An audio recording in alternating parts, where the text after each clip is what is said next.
નમસ્કાર વિદ્યાર્થી મિત્રો, કેમ બધા મજામાં? આપણે અત્યારે નીટના પીવાયક્યુ ની સિરીઝ કરી રહેલા છીએ. લાસ્ટ લેક્ચરમાં આપણે જોયું તો રે ઓપ્ટિક્સ ના બધા પીવાયક્યુ આપણે ઓલમોસ્ટ જોયા હતા. આજના લેક્ચરમાં આપણે જઈએ છીએ ચેપ્ટર નંબર 1 વિદ્યુત ભાર અને વિદ્યુત ક્ષેત્ર. બરાબર, આ ચેપ્ટરમાંથી કમ્પેરેટિવલી રે ઓપ્ટિક્સ અને કરંટ ઇલેક્ટ્રિસિટી કેપેસિટન્સ ના જે ચેપ્ટર છે એની સાપેક્ષે થોડાક ક્વેશ્ચન ઓછા પૂછાયેલા છે, પણ ખૂબ સહેલા ક્વેશ્ચન છે, એક પછી એક જોઈએ. ચલો, તો સૌથી પહેલા આવે છે પેલો પ્રશ્ન, અને એની પહેલા છે ભાઈ ટોપિક કયો છે? કુલમનો નિયમ. ઓલમોસ્ટ ક્લિયર હશે. કુલમના નિયમમાં લગભગ કોઈને ડાઉટ નહીં હોય. કુલમના નિયમનું એક્ઝેક્ટ ફોર્મેશન આપણી પાસે છે. શું છે? તો ભાઈ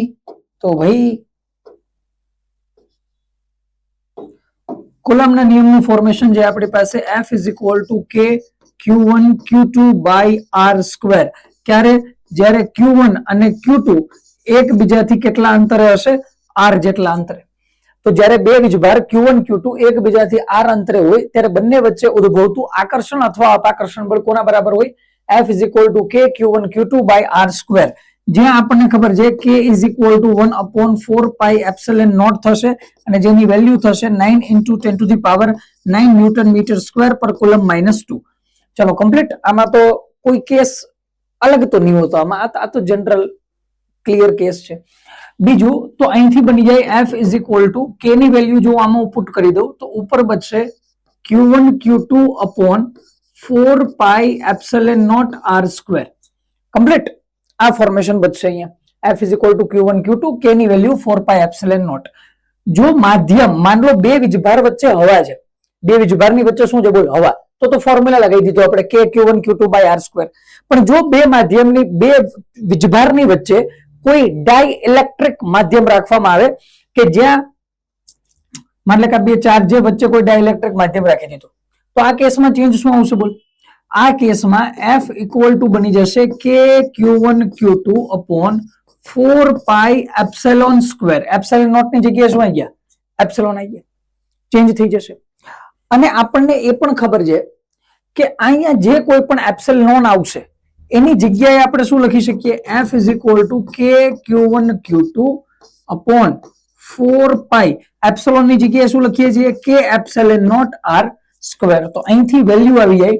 આ જે નવું ફોર્સ છે F ડેસ્ક, એની વેલ્યુ છે આ F Q1 Q2 / 4πε0 R square F/K.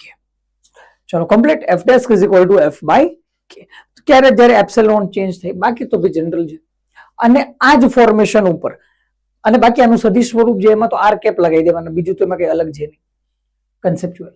ચાલો, તો આના ઉપરથી આપણે અમુક દાખલાઓ જોશું.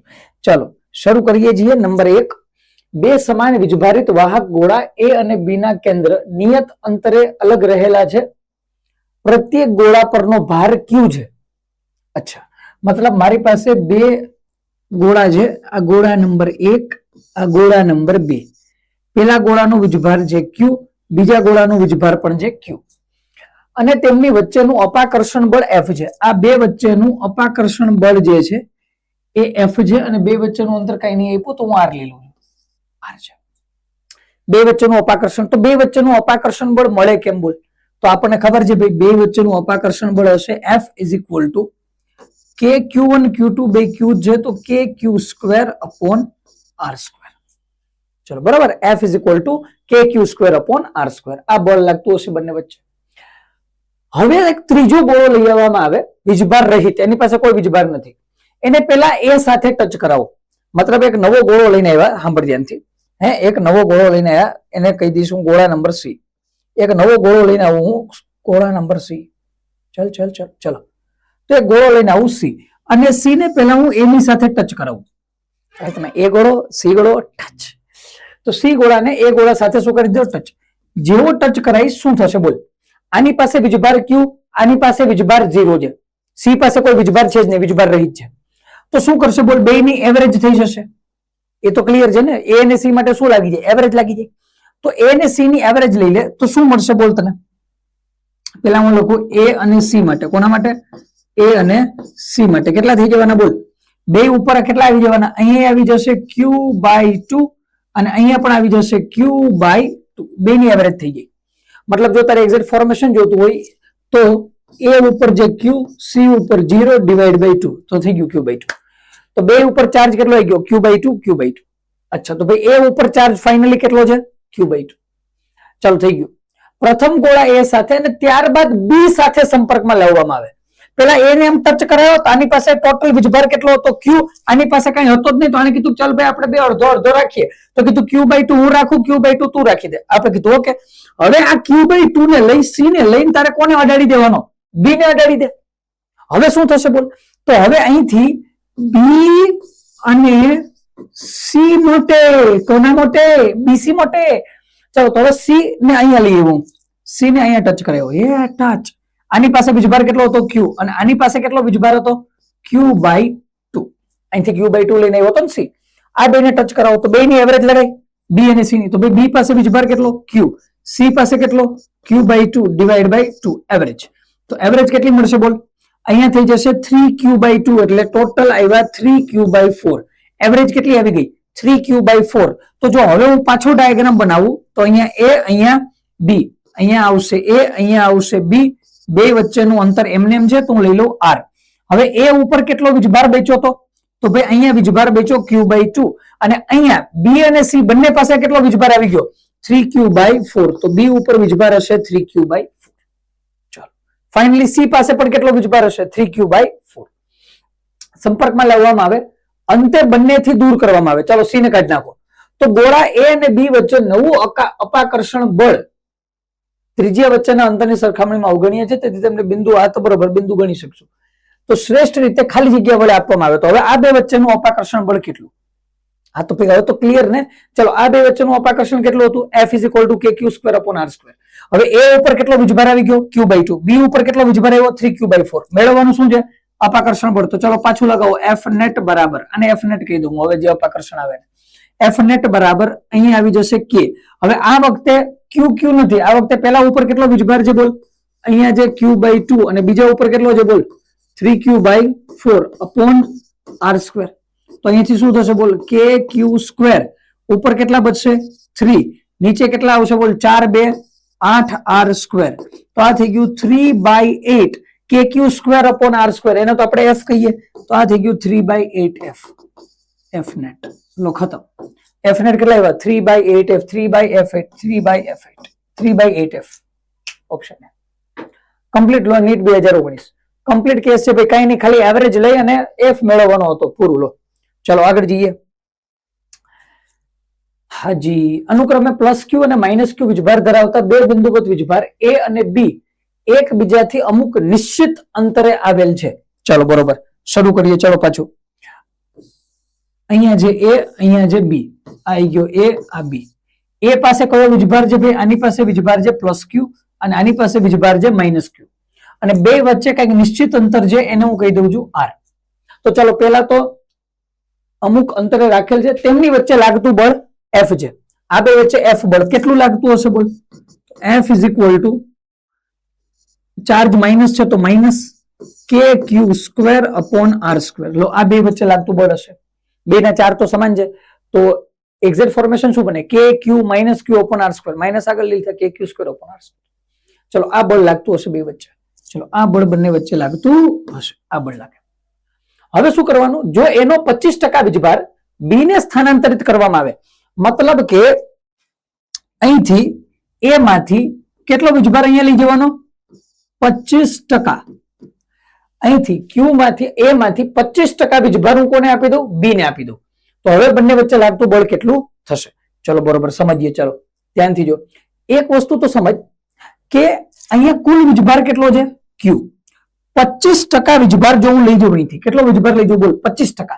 25% વીજભાર એટલે કેટલો થઈ જાય બોલ? q/4. 25% વીજભાર કેટલો થઈ જાય? q/4. તો હવે અહીંયા શું બનશે? ધ્યાનથી સમજ. આ આવ્યો a, આ આવ્યો b. a અને b બે વચ્ચેનું અંતર આપણને ખબર છે r છે.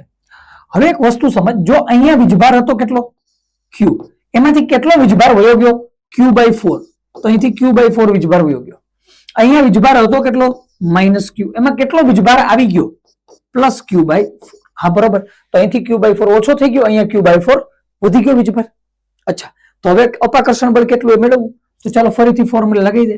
તો અહીંથી આને હું કહી દઉં F net is equal two, પેલા આવશે કે, હવે Q1 કેટલા થાય બોલતો, Q માઇનસ ક્યુ બાય 4 કેટલા, 4Q માઇનસ ક્યુ એટલે 3Q બાય 4.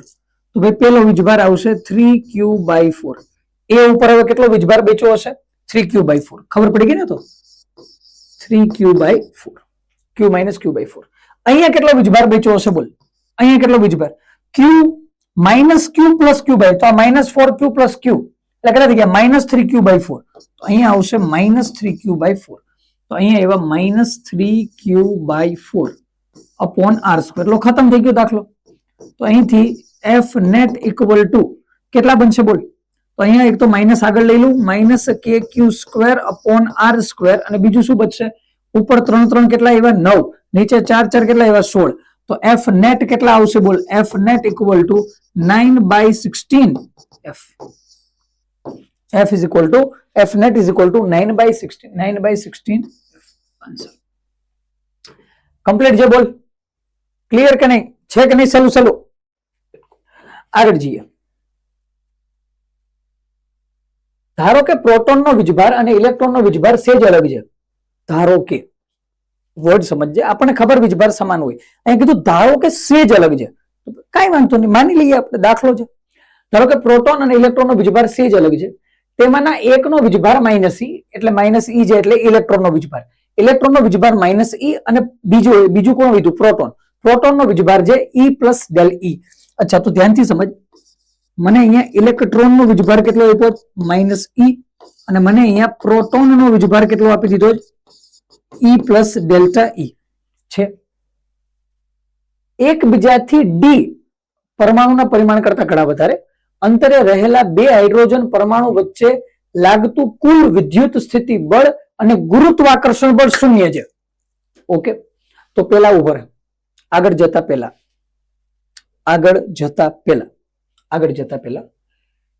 એક વસ્તુ સમજ. મને અહીંયા કીધેલું શું છે, મને કીધું એક હાઇડ્રોજન પરમાણુ અહીંયા છે, બીજું હાઇડ્રોજન પરમાણુ અહીંયા છે, એકબીજાથી ડી અંતરે રહેલા, એકબીજાથી કેટલું અંતર છે, ડી, અને ડી ઘણો મોટો છે એના પરિમાણ કરતા. હાઇડ્રોજન પરમાણુ વચ્ચે લાગતું કુલ વિદ્યુત સ્થિતિ બળ. ઓકે, આ વીજભાર કોને આપ્યા, ઇલેક્ટ્રોન પ્રોટોનના. તને મેળવવાનું કોના માટે કીધું, હાઇડ્રોજન માટે. તો એક વસ્તુ જો, પેલા તો હું હાઇડ્રોજનનો વીજભાર મેળવું, હાઇડ્રોજન પરમાણુનો વીજભાર, હાઇડ્રોજન પરમાણુ માટે.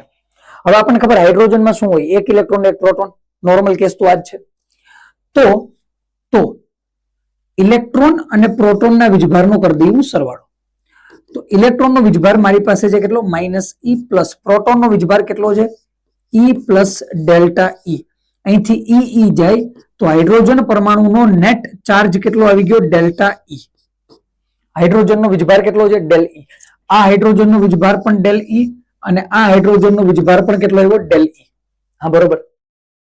તો બે વચ્ચે કુલ સ્થિત વિદ્યુત બળ, તો પેલા તો સ્થિત વિદ્યુત બળ મેળવીએ, પછી આગળની વાત કરીએ.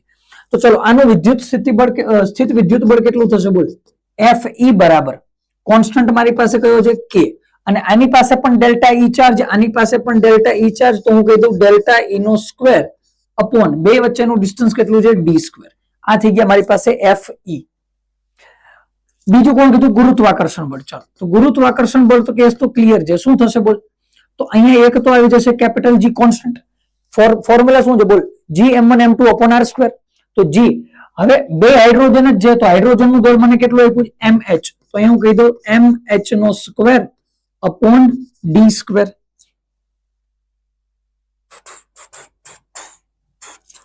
Upon D square. ચાલો થઈ ગયા. હવે આગળ સાંભળ, ગુરુત્વાકર્ષણ બળ શૂન્ય છે. ઓકે, તો ડેલ્ટા ઈ કયો ક્રમનો હશે, સાંભળ ધ્યાનથી, પરમાણુઓ વચ્ચે લાગતું કુલ સ્થિત વિદ્યુત બળ અને ગુરુત્વાકર્ષણ બળ શૂન્ય છે. આ બંને બળ, સાંભળ ધ્યાનથી, વચ્ચે લાગતું કુલ બળ કેવું છે, શૂન્ય. કુલ બળ શૂન્ય છે, એનો મતલબ કે બંને બળ વિરુદ્ધ દિશામાં અને સમાન મૂલ્યના લાગતા હશે, તો જ એફ નેટ 0 થાય. એનો મતલબ કે આ કેસમાં શું થવું જોઈએ, આ કેસમાં થવું જોઈએ F E equal to F G. અને જો હું FE સ્મોલ જી, જો હું અહીંયા FE બરાબર FG કરી નાખું તો મને શું મળશે? બોલ. FE ની વેલ્યુ છે મારી પાસે કે અહીંથી જે delta E square upon D square equal to G MH square upon D square. D square cut, del E square ને કરતા બનાવી દઉં. ડેલ E સ્ક્વેર ને કરતા બનાવું તો અહીંથી capital G MH square upon K, આ ફોર્મ્યુલા. તો ભાઈ ખતમ. આપણે તો ડેલ E નું ફોર્મેશન જોતું, તો અહીંથી del E square equal to, ચલો G ની વેલ્યુ મને ખબર હોય કેટલી છે? 6.7 ગુણ્યા 10 ની માઇનસ 11 ગુણ્યા MH મને આપેલા છે કેટલા છે? 1.67 ગુણ્યા 10 ની માઇનસ 27 ઘાત અને છેદમાં 2 વચ્ચે K ની વેલ્યુ મારી પાસે હોય કેટલી છે? 9 into 10 to the power 9. હવે અહીંયા જો સાંભળ, આખું સોલ્વ કરવાની કોઈ જરૂરિયાત નથી, કારણ ઓપ્શન જો, ઓપ્શન ડાયરેક્ટ તને આપેલા છે પાવરમાં, મતલબ તારે આની નજીકની પાવર અહીંથી મેળવી લે. એક્ઝેક્ટ કેલ્ક્યુલેશનમાં જવાની બિલકુલ જરૂર નથી. જ્યારે મેં પેપર સોલ્વ કરાવ્યું 2024 નું, ત્યારે પણ 3-4 કેસમાં મેં તને કીધું હતું આગળના વિડીયોમાં, બધી જગ્યાએ આપણે નીટમાં કેલ્ક્યુલેશન એક્ઝેક્ટ આવે એવી જરૂર નથી. નજીકના ઓપ્શને આપણે પહોંચી જશું, એમાં કઈ પ્રશ્ન નહીં આવે. ચલો તો અહીંથી ધ્યાનથી જો, આનો સ્ક્વેર છે ભાઈ, આનો સ્ક્વેર છે, આનો સ્ક્વેર. ચલ તો હવે એક વસ્તુ સમજ, ટોટલ પાવર અહીંયા આવે જ કેટલી જોતો? -27 ની 2 ઘાત એટલે થઈ ગઈ -54. -54 અને -11 એટલે થઈ ગયા -65. -65 અને 9 ઉપર જઈને માઇનસ થશે. -65 અને -9 એટલે થઈ ગયા -74 એપ્રોક્સિમેટલી. તો આ લગભગ -74 ઘાત જેવું મને લાગે આવશે. અને જો આ -74 ઘાત આવે તો ઘાત કેટલી થઈ ધ્યાનથી, અને આ સ્ક્વેર છે, અહીંયા શું છે? સ્ક્વેર. તો આ રૂટમાં જાય, અને જો આ રૂટમાં જાય, અને આ વેલ્યુ તો છે જ, આ તો આપણે તો એપ્રોક્સિમેટલી નજીકના આન્સરે પહોંચવાનો પ્રયત્ન કરીએ છીએ, બાકી સોલ્વ કરો બેઠા બેઠા આવી જશે આન્સર. તો અહીંયા -27 -54 અને -11 -65 -65 અને -9 એટલે -74. -74 છે એટલે 35 બે 70 અને 36 37 આ છે ભાઈ, ઓપ્શન જ છે. ચલો આન્સર આવવો જોઈએ -37 ના ક્રમનો આવવો જોઈએ.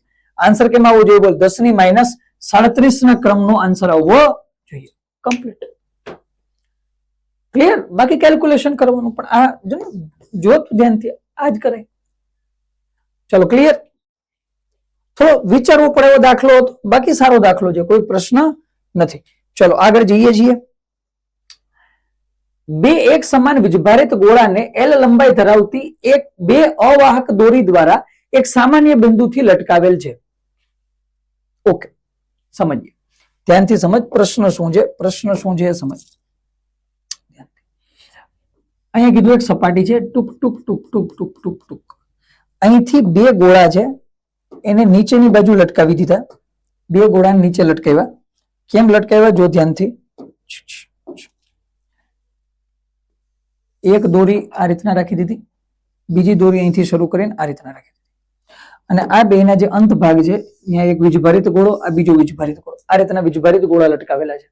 ચલો બે એક સમાન વીજભારિત ગોળા, બરોબર, L લંબાઈ ધરાવતી, ચલો બે ની લંબાઈ મને L આપી, આની લંબાઈ L, આની લંબાઈ L લંબાઈ ધરાવતી બે અવાહક દોરી દ્વારા એક સામાન્ય બિંદુ, આ ભાઈ બિલકુલ સામાન્ય બિંદુથી લટકાવેલ છે, જે તેમના અપાકર્ષણના લીધે શરૂઆતમાં એકબીજાથી D અંતરે છે, બરોબર. તો આ બે વચ્ચેનું અંતર મને આપી દીધું, બે વચ્ચેનું અંતર શરૂઆતમાં જે તેમના પરસ્પર અપાકર્ષણના લીધે શરૂઆતમાં એકબીજાથી D અંતરે છે. તો શરૂઆતમાં એકબીજાનું અંતર કેટલું છે? D. અચ્છા, આગળ જઈએ, પછી લખશું. આ વિદ્યુત ભારી અણુ દરેક બંને ગોળામાંથી ક્ષરણ પામવાની શરૂઆત કરે અને પરિણામે આ ગોળા એકબીજા તરફ v વેગથી ગતિ કરે. બે ગોળા એકબીજા તરફ આવે કેટલા વેગથી? v વેગથી. તો v એ ગોળાઓ વચ્ચેના અંતર x ના વિધેય તરીકે કઈ રીતના બદલાશે? આ બે ગોળા એકબીજા તરફ આવશે v વેગથી એકબીજા તરફ આવશે. તો ગોળાઓ વચ્ચેનું અંતર, આ બે ગોળાઓ વચ્ચેનું અંતર x ના વિધેયમાં કેવી રીતે બદલાશે? પ્રશ્ન સમજાવું તને શું થયું. એક દોરી હતી, બે ગોળાઓ હતા, અવાહક દોરી છે, બે પાસે વીજભાર હતો, સમાન વીજભાર હશે તો બે વચ્ચે શું થઈ ગયું હશે? અપાકર્ષણ. બે ગોળાઓ એકબીજાથી ક્યાં વહી ગયા? દૂર દૂર. તો એક ગોળો અહીંયા, એક ગોળો અહીંયા, બે એકબીજાથી દૂર દૂર. શા માટે? કારણ કે અપાકર્ષણ બળ લાગે. અચ્છા, તો સ્ટાર્ટિંગ નો કેસ બે વચ્ચે શું છે અપાકર્ષણ. હવે તમે કીધું ક્ષરણના લીધે બે ઉપરથી વીજભારો જવા લાગે, મતલબ બે ની સપાટી ઉપરથી વીજભારો કેવા થવા લાગે દૂર. જેવા વીજભાર દૂર થશે એટલે અપાકર્ષણ બળ ઘટશે, કારણ કે અપાકર્ષણ બળ કોના જેટલું હોય kq² બાય d સ્ક્વેર. બે વચ્ચેનું અંતર પહેલા d હતું તો kq² બાય d સ્ક્વેર. હવે જો q ઘટવા લાગે તો અપાકર્ષણ બળ ઘટવા લાગે. જેવું અપાકર્ષણ બળ ઘટે એટલે નીચેનું ગુરુત્વાકર્ષણ એને ક્યાં લઈ આવશે બોલ, નજીક લઈ આવશે. એ અને ટેન્શન. તો બે વીજભાર એકબીજાની કેવા આવવા લાગ્યા, નજીક. જો પેલા ગોળાઓ અહીંયા ત્યાંથી ક્યાં ગયા હતા, દૂર. હવે ક્યાં આવવા લાગ્યા, નજીક. કેટલા વેગથી નજીક આવવા લાગ્યા, v વેગથી. તો પ્રશ્ન છે કે જ્યારે બે નજીક આવે ત્યારે બે વચ્ચેનું અંતર ધારો કે x થઈ ગયું. d માંથી કેટલું થઈ ગયું, બે વચ્ચેનું અંતર હું લઈ લઉં x. બે વચ્ચેનું અંતર થઈ ગયું x. તો પ્રશ્ન છે v અને x વચ્ચેનો સંબંધ શું હશે? ક્લિયર? જોઈએ પેલા તો ધ્યાનથી સમજ, અહીંયા બળ કયા કયા હશે. અહીંયા બળ કયા કયા હશે. થોડી વાર માટે હું આ v ને જવા દઉં અહીંથી. અરે યાર જી ચલ ખાલી v ને જવા દેવા ભાઈ, બગડી ગયું ને બધું. હા થઈ ગયું. ચાલો હવે તો એક વસ્તુ ધ્યાનથી જો, અહીંયા બળ કયા કયા હાજર છે ધ્યાનથી સમજ. આ મતલબ ફોર એક્ઝામ્પલ આ ગોળો છે તો નીચેની બાજુ કયું ફોર્સ હશે, mg. આ બાજુ કયું ફોર્સ હશે બોલ, તો બે વચ્ચે અપાકર્ષણ છે. તો અપાકર્ષણ છે તો અહીંયા kq² અને અત્યારે આપણે ડિસ્ટન્સ કેટલું લીધેલું છે x². તો kq² upon x², એકબીજાથી અંતર. ચલો બરોબર, આ બે બળ થઈ ગયા. સેમ આની ઉપર હશે, નીચે mg અને વિરુદ્ધ દિશામાં kq² upon x². હવે એક બીજી વસ્તુ જો ધ્યાનથી, અહીંથી સ્ટ્રેટ લાઈન બનાવું તો આ એંગલ કેટલો હશે બોલ, થીટા. જો આ એંગલ થીટા હોય તો આ એંગલ કેટલો થઈ જાય, થીટા. અને જો આ એંગલ થીટા હોય, z બને ને, આ એંગલ થીટા હોય અને અહીંયા ટેન્શન છે t, તો આ બાજુ કોણ આવી ગયું બોલ, t cos થીટા. અને આ બાજુ કોણ આવી જશે બોલ, t sin થીટા. હા ભાઈ બરોબર, ચાર ફોર્સ થઈ ગયા. તો અહીંથી મારી પાસે એકદમ ક્લિયર છે, મારી પાસે વેલ્યુ કઈ છે બોલ, મારી પાસે વેલ્યુ છે t sin theta. t sin theta is equal to kq² by x² અને t cos theta equal to mg. બે ને સોલ્વ કરી લે, t કટ થઈ ગયા. અહીંયા આવશે tan theta equal to kq² upon mgx². હા બરોબર. હવે બીજી એક વસ્તુ સાંભળ, વીજભાર તો અત્યંત નાનો હશે તો આ લોકો દૂર જાય પણ કોઈ મતલબ આમ બે ગોળાઓ તો આમ ના વયા જાય, સમજે ને, સહેજ દૂર જાય. અપાકર્ષણ નાનું હોય kq² બાય r², સહેજ દૂર જાય. હવે જો બે થોડાક દૂર ગયા હોય તો થીટા કેવો હશે, સૂક્ષ્મ. થીટા સૂક્ષ્મ હોય તો ધ્યાનથી સમજ, આ લાઈનને અહીં સુધી ખેંચી લો, ધ્યાનથી સમજ. અહીંયા જે ટ્રાયંગલ બન્યો ધ્યાનથી જો, આવો કઈક ટ્રાયંગલ બન્યો જો ધ્યાનથી. અહીંયા એંગલ જે થીટા, આ લંબાઈ કેટલી થઈ, જો તો આખો x છે તો આટલું કેટલું થઈ, x/2. આ લંબાઈ છે. તો ધ્યાનથી સમજ, અહીંથી મને ને sin થીટા મળી ગઈ, અહીંથી મને કોણ મળી ગઈ, sin થીટા. તો હું કહી શકું આ કેસમાં sin theta is equal to શું થઈ જાય બોલ, x/2. સામેની બાજુ છેદમાં કરો. અને મને ખબર છે જો થીટા સૂક્ષ્મ હોય, થીટા કેવો હોય, સૂક્ષ્મ, તો sin theta is approximately tan theta is equal to x/12. આ વેલ્યુ હું tan થીટા ની જગ્યાએ મૂકું તો tan થીટા ની જગ્યાએ મને શું મળી ગયા બોલ, x/12. હા tan થીટા ની જગ્યાએ, કારણ કે sin થીટા જ્યારે થીટા સૂક્ષ્મ હોય ત્યારે sin theta is approximately tan theta is approximately only theta when in normal case when theta is less than 10 degree. And cos theta, if theta is very very small then cos theta is equal to 1. मतलब cos theta નું મૂલ્ય 1 હશે, sin theta tan theta ને સમાન લઈ શકાય theta બરાબર. ચાલો તો અહીંથી x/12 is equal to કેટલા બચ્યા બોલ, kq. અરે જી શું થાય જો તો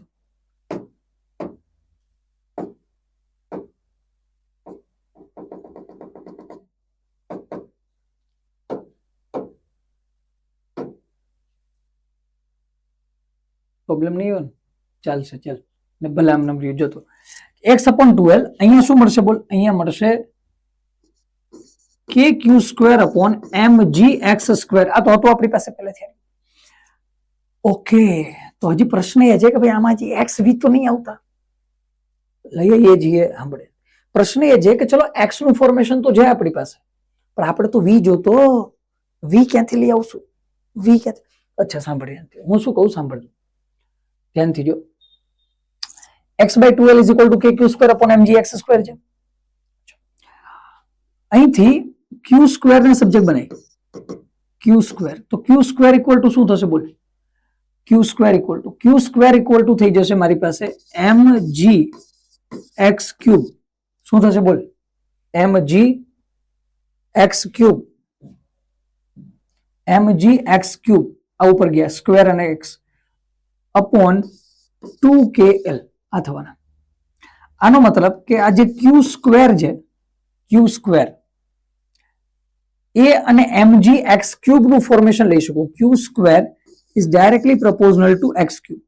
તો q સમપ્રમાણમાં હશે x ની 3/2 થી. આમાં તો કોઈ વાંધો નહીં.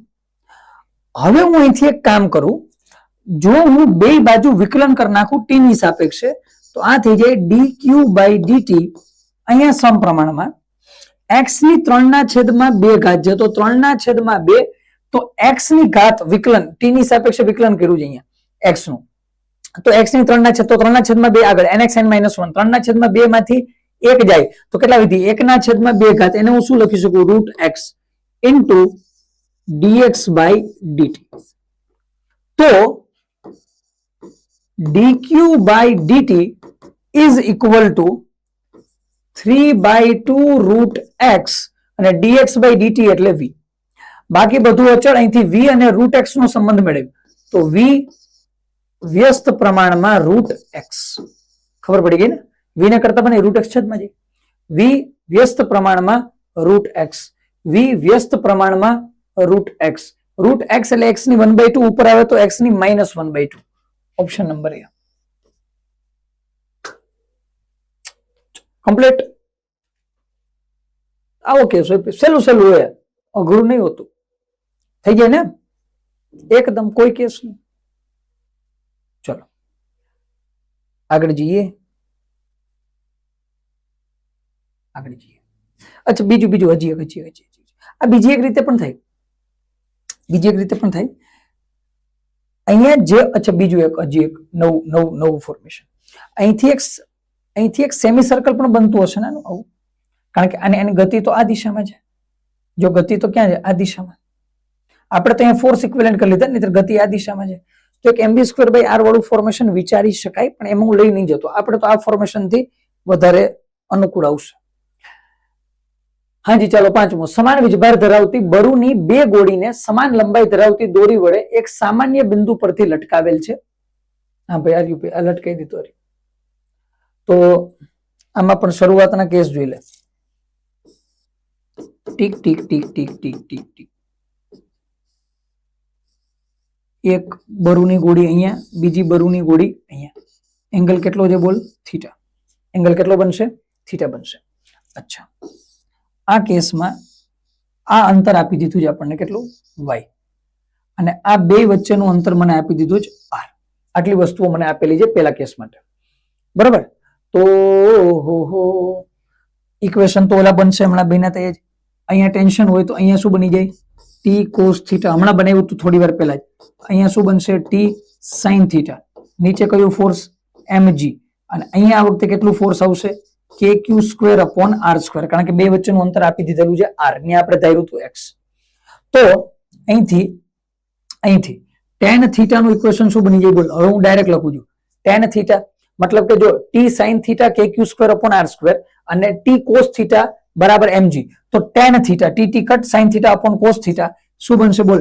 kq² upon mg r². શું બને બોલ? kq² upon mg r². આ કેસમાં tan θ મને ડાયરેક્ટ મળે. જો તો આ tan θ લઈ લઉં તો સામેની બાજુ છેદમાં પાસેની બાજુ. સામેની બાજુ કેટલી થવાની બોલ? ટોટલ કેટલા છે? r. તો અડધી બાજુ કેટલી થાય? r/2. તો અહીંથી મને મળી જશે r upon 2y. અહીંથી મને શું મળવાના બોલ? આ સામેની બાજુ r/2 છેદમાં પાસેની બાજુ y. તો r/2y is equal to kq² upon mg r². એક તો મારી પાસે આ ફોર્મેશન આવવાનું છે. ડન છે. હવે શું કીધું બોલ? હવે આગળ સંતુલન અંતર r છે. દોરીને અડધી ઊંચાઈએ દ્રઢતાથી ક્લેમ્પમાં જડિત કરી દે તો ગોળી વચ્ચેનું ગોળીઓ વચ્ચેનું સંતુલન અંતર હવે કેટલું થશે? તો હવે કીધું કે જો સાંભળ, પેલા તો ગોળીઓ અહીંયા એક બિંદુથી મુક્ત હતી. હવે કીધું કે એમ નહીં, હવે આ દોરી છે એને ભેગી કરી દે અહીં સુધી. ક્યાં સુધી? અહીં સુધી ભેગી કરી દે. ક્યાં સુધી? y/2 સુધી. કે નીચેનું અંતર જે હવે કેટલું રહેવું જોઈએ? y/2. મતલબ કે હવે આકૃતિ આવી બનાવી દેવાની કીધી. ટૂક ટૂક ટૂક ટૂક ટૂક અહીંયા સુધી દોરીઓ કેવી કરી દેવાની? ભેગી. અહીંથી ખાલી દોરીઓ અલગ થશે. આ પેલી અને આ બીજી ગોળી, આ બે ગોળી આવી ગઈ ને હવે બે વચ્ચેનું અંતર જે છે એ કેટલું કરી દીધું? r desk. કેટલું કરી દીધું? r desk. અને હવે ઊંચાઈ ખાલી y માંથી રહી ગઈ y/2. તો કીધું હવે r ડેસ્ક કેટલા હશે? તો હવે તો કઈ નહીં ભાઈ, કાં તો આખું બનાવવાનું, બાકી તો આના ઉપરથી ડાયરેક્ટ લઈ લે. r ની જગ્યાએ શું આવી ગયા? r desk. r ની જગ્યાએ શું આવ્યા? r desk. મતલબ પેલા હતું અહીંયા અંતર કેટલું લીધું? તો r/2. હવે r ડેસ્ક/2. r desk upon 2. અને હવે y ની જગ્યાએ આવી ગયા y/2. r desk upon 2 y. આ જે આખું અંતર y હતું એની જગ્યાએ હવે કેટલું અંતર રહ્યું? y/2 ઇઝ ઇક્વલ ટુ, સામે શું બોલ? કે એમનેમ છે, ચાર્જ એમનેમ છે, કોઈ ફેરફાર નહીં. નીચે અમજી એમનેમ છે, r ને બદલે r ડેસ્ક નો સ્ક્વેર. r સ્ક્વેર ની જગ્યાએ r ડેસ્ક નો સ્ક્વેર. તો ભાઈ બે સમીકરણ તારી પાસે છે. આ છે સમીકરણ નંબર 1, આ છે સમીકરણ નંબર 2. બે સમીકરણને જોઈ લે, r ડેસ્ક મેળવી લે, કામ પૂરું થઈ ગયું. કામ પૂરું. ચલો કેમ મળશે ધ્યાનથી જો. હું માન લો કે સમીકરણ 2 અને સમીકરણ 1 નો ભાગાકાર કરી નાખું તો મને શું મળશે? બોલ. 2y તો કટ થઈ જવાના. 2y cut. બગડી ક્યાં આવી જશે? ઉપર. તો ઉપર આવી જશે 2r ડેસ્ક upon r. ચલો એક તો આ મળ્યું બરાબર. બરાબર.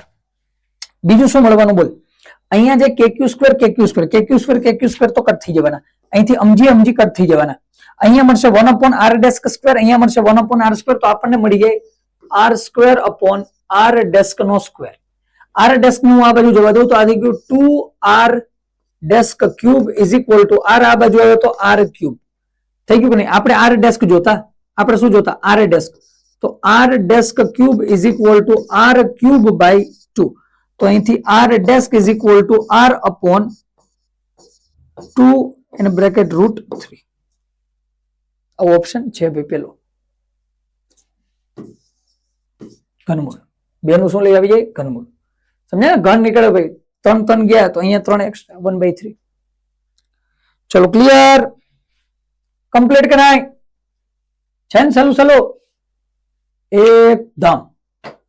ચલો 2013 નો પ્રશ્ન છે ભાઈ. ચલો આગળ જઈએ. શું આવ્યું? વીજભાર Q ધરાવતા બે ઘન આયન વચ્ચેનું અંતર, બે ધન આયન વચ્ચેનું અંતર d છે. F એ આયન વચ્ચે લાગતું અપાકર્ષણ બળ હોય તો દરેક આયનમાંથી ગુમાવવામાં આવતા ઇલેક્ટ્રોનની સંખ્યા કેટલી હશે? સાંભળ. વીજભાર Q ધરાવતા બે, તો બે આયન પરનો વીજભાર કેટલો છે? Q. અહીંયા હશે આયન નંબર 1, અહીંયા હશે આયન નંબર 2. બે પરનો વીજભાર કેટલો છે? બોલ. Q. બે વચ્ચેનું અંતર d છે. બે વચ્ચેનું અંતર કેટલું છે? d. F અપાકર્ષણ બળ છે તો પેલા તો F ની વેલ્યુ કેટલી? બોલ. F is equal two kq square upon d square. પણ આમાં ઓપ્શનમાં 4π એપ્સિલોન નોટ પણ મને દેખાય તો હું F ઇઝ ઇક્વલ ટુ બનાવી દઉં q square upon 4π epsilon not d square. k ની જગ્યાએ 1/4π એપ્સિલોન નોટ. તો અહીંથી પેલા તો ચાર્જ કેટલો થઈ જાય? તો q બરાબર અંડર રૂટ મલ્ટીપ્લાય હોઈ જાય F into 4π epsilon not d square. આ કોની વેલ્યુ આવી ગઈ? q ની. મારે જોતું જ શું? બોલ. ઇલેક્ટ્રોનની સંખ્યા જોતી. e ઇલેક્ટ્રોન પરનો વીજભાર છે. ઇલેક્ટ્રોનની સંખ્યા જોતી તો મારી પાસે સૂત્ર છે q ઇક્વલ ટુ ne. તો અહીંથી n is equal to q by e. તો q ની વેલ્યુ મારી પાસે છે. q ની વેલ્યુ q સ્મોલ રાખ્યો તો ચલો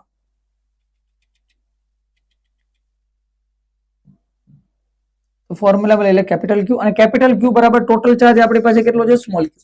સ્મોલ q બરાબર આપણી પાસે શું છે? બોલ. આપણી પાસે છે under the root F into 4π epsilon not d square upon e. ચલો આન્સર હોલ સ્ક્વેર છે.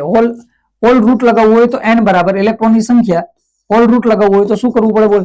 F 4π epsilon not d square અને આને કહી દઉં e square. e square root e આવી ગયા. F 4π epsilon not 4π epsilon not f d square upon e square. Option C is correct. ચલો complete. સેલું છે કે નહીં? બોલતો કાંઈ જેલા તું જો નિયમ લગાવતો જવાનું કામ ખતમ થઈ ગયું આમાં. ચલો આગળ જઈએ. જ્યારે હવાને અચળાંક કે ધરાવતા ડાઇલેક્ટ્રિક માધ્યમ દ્વારા બદલવામાં આવે ત્યારે એકબીજાથી અમુક અંતરે આવેલા બે વીજભાર વચ્ચે લાગતું મહત્તમ આકર્ષણ બળ કે ગણું ઘટે. કે ગણું શું થાય? ઘટી જાય. હમણાં કીધું તું થોડી વાર પહેલા પેજની theory, F dash is equal to F by K. કીધું તું કે નહીં? બોલ. કે ગણું ઘટી જાય. મતલબ અહીંયા 2 હોય તો છેદમાં 2, 2 ગણું ઓછું, હાફ થઈ જાય. ચાલો કમ્પ્લીટ. આગળ જઈએ. ફોર્સિસ બિટવીન મલ્ટિપલ ચાર્જીસ નો ક્વેશ્ચન આવશે. ચાલો, એક વીજભાર ક્યુ ને બે સમાન વીજભાર ક્યુ કેપિટલ ક્યુ ને જોડતી રેખાના કેન્દ્ર પર રાખેલ છે તો 3 વીજભારના તંત્ર સંતુલનમાં હશે જો ક્યુ એ ખાલી જગ્યા બરાબર હોય. હવે સમજ ધ્યાનથી. ઘણા વિદ્યુતભાર વચ્ચે લાગતા બળો, મતલબ જ્યારે એક કરતા વધારે વીજભાર હોય, એક કરતા શું હોય? વધારે વીજભાર, ત્યારે એની વચ્ચે કઈ રીતના બળ લાગશે? ઘણા બધા કેસ બને છે આમાં, અત્યંત વધારે. જેટલા કેસ કાયદેસર બને છે ને એટલા આ એક્ઝામમાં જનરલી આવવા જોઈએ, આવ્યા નથી. હમણાં ઉત્તર બતાવું, બરાબર? તો પણ કઈ રીતના બને તો સમજ ધ્યાનથી. આમાંથી કેસ કયા કયા બને તને સમજાઈ દઉં. એક કેસ તો એ બને, ધ્યાનથી સમજ. તને કહેશે અહીંયા એક વીજભાર છે પ્લસ ક્યુ અને અહીંયા એક વીજભાર છે પ્લસ 2q. એક વીજભાર કયો આપ્યો? પ્લસ ક્યુ. બીજો કયો આપ્યો? Plus 2q. તને પૂછી લેશે બે વચ્ચેનું અંતર, તને ધારો કે આપેલું છે x. બે વચ્ચેનું અંતર કેટલું આપેલું છે? બોલ, x. અથવા કઈક અંતર લઈ લે, ચલ કઈક અંતર લઈ લે. ઉપર માન લો બે વચ્ચેનું તને અંતર આપ્યું 30. ધારો કે બે વચ્ચેનું અંતર તને આપ્યું 30 સેન્ટીમીટર, બરાબર? તો હવે તને ખબર છે કે બે વીજભારોમાં થવાનું શું છે? બોલ, બે વીજભારો શું કરશે? એકબીજાને અપા કરશે. બે વીજભાર શું કરે? આ પ્લસ ક્યુ છે, પ્લસ ક્યુ એ પ્લસ 2q ને ક્યાં ધક્કો મારતો હશે? દૂર બાજુ. પ્લસ 2q પ્લસ q ને ક્યાં ધક્કો મારતો હશે? દૂર બાજુ. બે એકબીજાને શું કરે? અપા કરશે. મતલબ પ્લસ 2q નું બળ આ બાજુ, પ્લસ q નું બળ આ બાજુ. તો કોઈક એવું બિંદુ હશે અહીંયા આની આજુબાજુમાં, કોઈક એવું બિંદુ હશે કે જ્યાં એફ નેટ કેવા થઈ જશે? 0. એફ નેટ કેવા થઈ જશે? 0. કોઈક એવું બિંદુ હશે આમાં કે જ્યાં એફ નેટ કેવા થશે? 0 થશે. તો પ્રશ્ન એ છે, માની લો કે અહીંયા કોઈ એક બિંદુ આવ્યું જ્યાં એફ નેટ 0 થઈ ગયા. એફ નેટ અહીંયા કેવા થઈ ગયા? 0. મતલબ કે અહીંયાથી જે એફ ક્યુ નું બળ લાગ્યું આ બાજુ અને અહીંથી જે એફ 2q નું બળ લાગ્યું, બે કેવા થઈ ગયા હશે? અહીંયા સમાન. બે કેવા થઈ ગયા હશે? સમાન. તો અમે અહીંથી તને ઘણા પ્રશ્ન પૂછશે. તને પૂછશે કે ભાઈ પ્લસ ક્યુ થી આ અંતર કેટલું મેળવું? હે, અથવા તને પૂછી લેશે પ્લસ 2q થી અંતર કેટલું મેળવું? અથવા તને પૂછે વીજભારનું મૂલ્ય કેટલું? તો આ કેસમાં મેં તને કીધું એમ તારે ખાલી શું કરવાનું છે? બોલ, એફ નેટ ઇક્વલ ટુ 0. તારે ખાલી એક કેસ બનાવવાનો અહીંથી, એફ ક્યુ બરાબર એફ 2q. કામ તારું પૂરું. અહીંથી બધી વેલ્યુ પુટ કરી દે, કામ ખતમ. કામ ખતમ, કમ્પ્લીટ. માન લો અંતર પૂછે તો એક અંતરને x લઈ લેવાનું, બીજાને 30 - x. માન લો આ અંતર હું લઈ લઉં x, તો આ અંતર કેટલું થાય? 30 - x. સોલ્વ કરતો જાય, કામ પૂરું. માન લો આના માટે લગાવવું હોય, હવે તો આવડી જાય તને, હવે થઈ જાય કમ્પ્લીટ ને. તો આ કેસ બને. અચ્છા, બીજો એક કેસ બતાવો. બીજો એક કેસ, બાકી દાખલા કરશું હમણાં. પીવાયક્યુ બતાવશે. માની લે કે અહીંથી આવું એક રેક્ટેંગલ આવી ગયું. અહીંથી શું આવી ગયું? રેક્ટેંગલ. અહીંયા મને કીધું ચાર્જ છે પ્લસ ક્યુ, અહીંયા ચાર્જ છે પ્લસ ક્યુ, અહીંયા ચાર્જ છે પ્લસ ક્યુ, અહીંયા ચાર્જ છે પ્લસ ક્યુ. તો મને કીધું કે આ બધા વીજભારો એકબીજા ઉપર બળ લગાવે. મને કીધું કોઈ પણ એક વીજભાર પર લાગતું બળ કેટલું? ધારો કે આ વીજભાર છે તેની ઉપર લાગતું બળ કેટલું? તો ધ્યાનથી જો, આ ક્યુ અને આ ક્યુ. તો ભાઈ હું એમ કહી દઉં કે ચાલ આનાથી જે બળ લાગે એને હું કહું F1, આનાથી બળ લાગે એને હું કહું F2, આનાથી બળ લાગે એને હું શું કહી દઉં? F3. તો ધ્યાનથી જો, આ પ્લસ ક્યુ ઉપર દૂરની બાજુ આ બાજુ બળ લગાવે કયું? F1. આ પ્લસ ક્યુ F3 બળ લગાવશે અહીંથી દૂર તરફ આ બાજુ, અહીંયા બળ લાગી ગયું F3. અને આ એફ ક્યુ છે અહીંથી આ બાજુ બળ લગાવશે આ દિશામાં, એ જે F2. તો હવે આ કેસમાં આની ઉપર લાગતું બળ કેમ મેળવવાનું? તો પહેલા તો સમજ તું, F1 ને F3 બે કેવા છે? બોલ, એકબીજાને લંબ. તો બે નું શું કરી દે? વેક્ટર એડિશન, કારણ કે સદિશ રાશિ છે બળ. તો F1 અને F3 ઉપરથી હું F ઇક્વિવેલન્ટ મેળવી લઉં. અહીંથી આવશે F equivalent is equal to શું થશે? બોલ, under route F1 square plus F3 square. આ બેનું પરિણામી સદિશ. આ બેનો પરિણામી સદિશ તો એક્ઝેક્ટ વચ્ચેથી જ જશે. તો મતલબ અહીંયા બળ આવી ગયું F ઇક્વિવેલન્ટ. કોની જગ્યાએ? F3 અને F1 ની જગ્યાએ. હવે F ઇક્વિવેલન્ટ અને F2 તો કેવા છે? સમાન દિશામાં. તો અહીંથી F નેટ બરાબર શું થઈ જાય? બોલ, F2 પ્લસ F નેટ. ખતમ, કમ્પ્લીટ. તો આ રીતના ભાઈ કેસ બનશે ત્રિકોણમાં બધી જગ્યાએ. ચાલો જઈએ આગળ,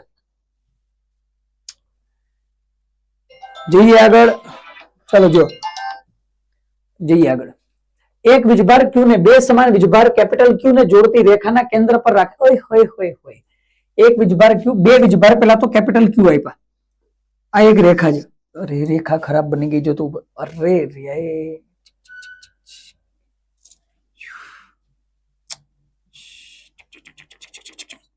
ચાલજો ધ્યાનથી જો. ચલો અહીંયા એક રેખા, આગી રેખા. ચલો હવે ધ્યાનથી જો, એક તો મારી પાસે અહીંયા વીજભાર છે કેપિટલ ક્યુ, અહીંયા વીજભાર છે કેપિટલ ક્યુ. ચલો બે સમાન વીજભાર કેપિટલ ક્યુ ને જોડતી રેખાના કેન્દ્ર પર, આ બે ના કેન્દ્ર પર સ્મોલ ચાર્જ આવી ગયો, સ્મોલ ક્યુ રાખેલ છે. ત્રણ વીજભારો તંત્ર સંતુલનમાં હશે. ત્રણ વીજભારનું આખું જે તંત્ર બન્યું એ તંત્ર કેમાં છે? સંતુલનમાં. બધા સ્થિર છે. પેલો કેપિટલ ક્યુ સ્થિર, બીજો સ્મોલ ક્યુ સ્થિર, ત્રીજો કેપિટલ ક્યુ પણ સ્થિર. સંતુલનમાં છે. જો ક્યુ કોના જેટલું હોય અથવા ક્યુ નું મૂલ્ય કેટલું હોય કે ત્રણ કેમાં રહીએ? સંતુલનમાં. અચ્છા બરાબર, કેપિટલ ક્યુ મેળવવાનું. હવે જો ધારો કે ત્રણ માંથી કોઈ એક ચાર્જ લઈ શકીએ, આપણે કેપિટલ ક્યુ લેશું. હું એમ કહી દઉં કે આ કેપિટલ ક્યુ કેવો છે? સંતુલનમાં. મતલબ કે આની ઉપર લાગતું એફ નેટ, આ ચાર્જ પર, આ વીજભાર પર લાગતું એફ નેટ કેવું હશે? બોલ, 0 હશે. તો સંતુલનમાં હોય. આનું એફ નેટ કેવું હશે? 0. જો આનું એફ નેટ 0 હોય, જો આનું એફ નેટ, જો પ્લસ માઇનસ મને આપેલું નથી, પ્લસ માઇનસ મને આપેલું નહીં તો મને એટલું લોજિક ચાલે ને કે ભાઈ જો આઈ પ્લસ ને આઈ પ્લસ, તો આને ધક્કો મારે, આને ધક્કો મારે, આ ભાગી જાય દૂર. સમજાય કે નહીં તને? તો વસ્તુ જે છે કે લોજિકલી વિચાર, આનું એફ નેટ 0 સંતુલનમાં ક્યારે આવે? એફ નેટ ક્યારે 0 થાય? જો આ પ્લસ હોય તો આ કેવો હોવો જોઈએ? માઇનસ. ભલે વેલ્યુ કંઈક આવશે, હમણાં મેળવશું આપણે, પણ લોજિક થી વિચાર, આ પ્લસ ક્યુ હોય તો આ કેટલો થવો જોઈએ? માઇનસ. તો જ આ પ્લસ ક્યુ અને ધક્કો મારે, આ માઇનસ ક્યુ ને ખેંચે તો ઓલો વીજભાર કેવો થઈ જાય? સ્થિર. ખબર પડે ને તને? તો બસ વસ્તુ એ જ છે, આ પ્લસ અને આ માઇનસ હોય તો જ આ સ્થિર રહી, પણ મને કઈ જ માહિતી આપેલી નથી. તો આપણે તો મેળવશું. તો આનું એફ નેટ કેવું થયું? 0. આની ઉપર બળ લગાવતું કોણ હશે? બોલ. એક તો આ માઇનસ ક્યુ આની ઉપર બળ લગાવતું હશે અને બીજું આની ઉપર પ્લસ ક્યુ બળ લગાવતું હશે. તો હું અહીંયા લખી નાખું છું, આ માઇનસ પ્લસ મને ખબર નથી. હા, માઇનસ પ્લસ મેં કીધું નહીં છે, ખબર નથી. તો અહીંથી આની ઉપર બે ફોર્સ લાગ્યા. એક તો આ કેપિટલ ક્યુ નું ફોર્સ, એને હું કહી દઉં F1, અને સ્મોલ ક્યુ નું ફોર્સ એને કહી દઉં F2. તો અહીંયા હું આવું લખી શકું, F1 પ્લસ F2 બરાબર 0. એફ નેટ બરાબર બે બળ લાગ્યા, F1 વત્તા F2 બરાબર 0.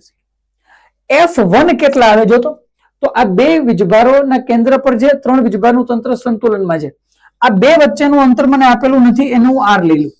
અંતર શું લઈ લઉં? R. તો ક્યુ વીજભાર માટે બળ કેટલું થાય? બોલ. તો કેપિટલ ક્યુ છે તો બે વીજભાર KQ² અપોન R². હવે પેલો કેસ તો બની ગયો કે બે વીજભાર વચ્ચેનું આ કેપિટલ ક્યુ અને આ કેપિટલ ક્યુ વચ્ચે લાગતું બળ મેળવવાનું. તો Q² અપોન R² અંતર છે, પ્લસ F2 કેટલા થાય? બોલ. F2 અરે આજે F2 પ્લસ ક્યુ સ્મોલ ક્યુ છે, તો અહીંથી K કેપિટલ ક્યુ સ્મોલ ક્યુ અપોન બે વચ્ચેનું અંતર થઈ જશે R/2² ઇક્વલ ટુ 0. તો અહીંથી KQ² by R² equal to, અને આ બાજુ જવા દે તો માઇનસ થઈ જાય, 2 નો વર્ગ 4 ઉપર આવી જાય, 4KQQ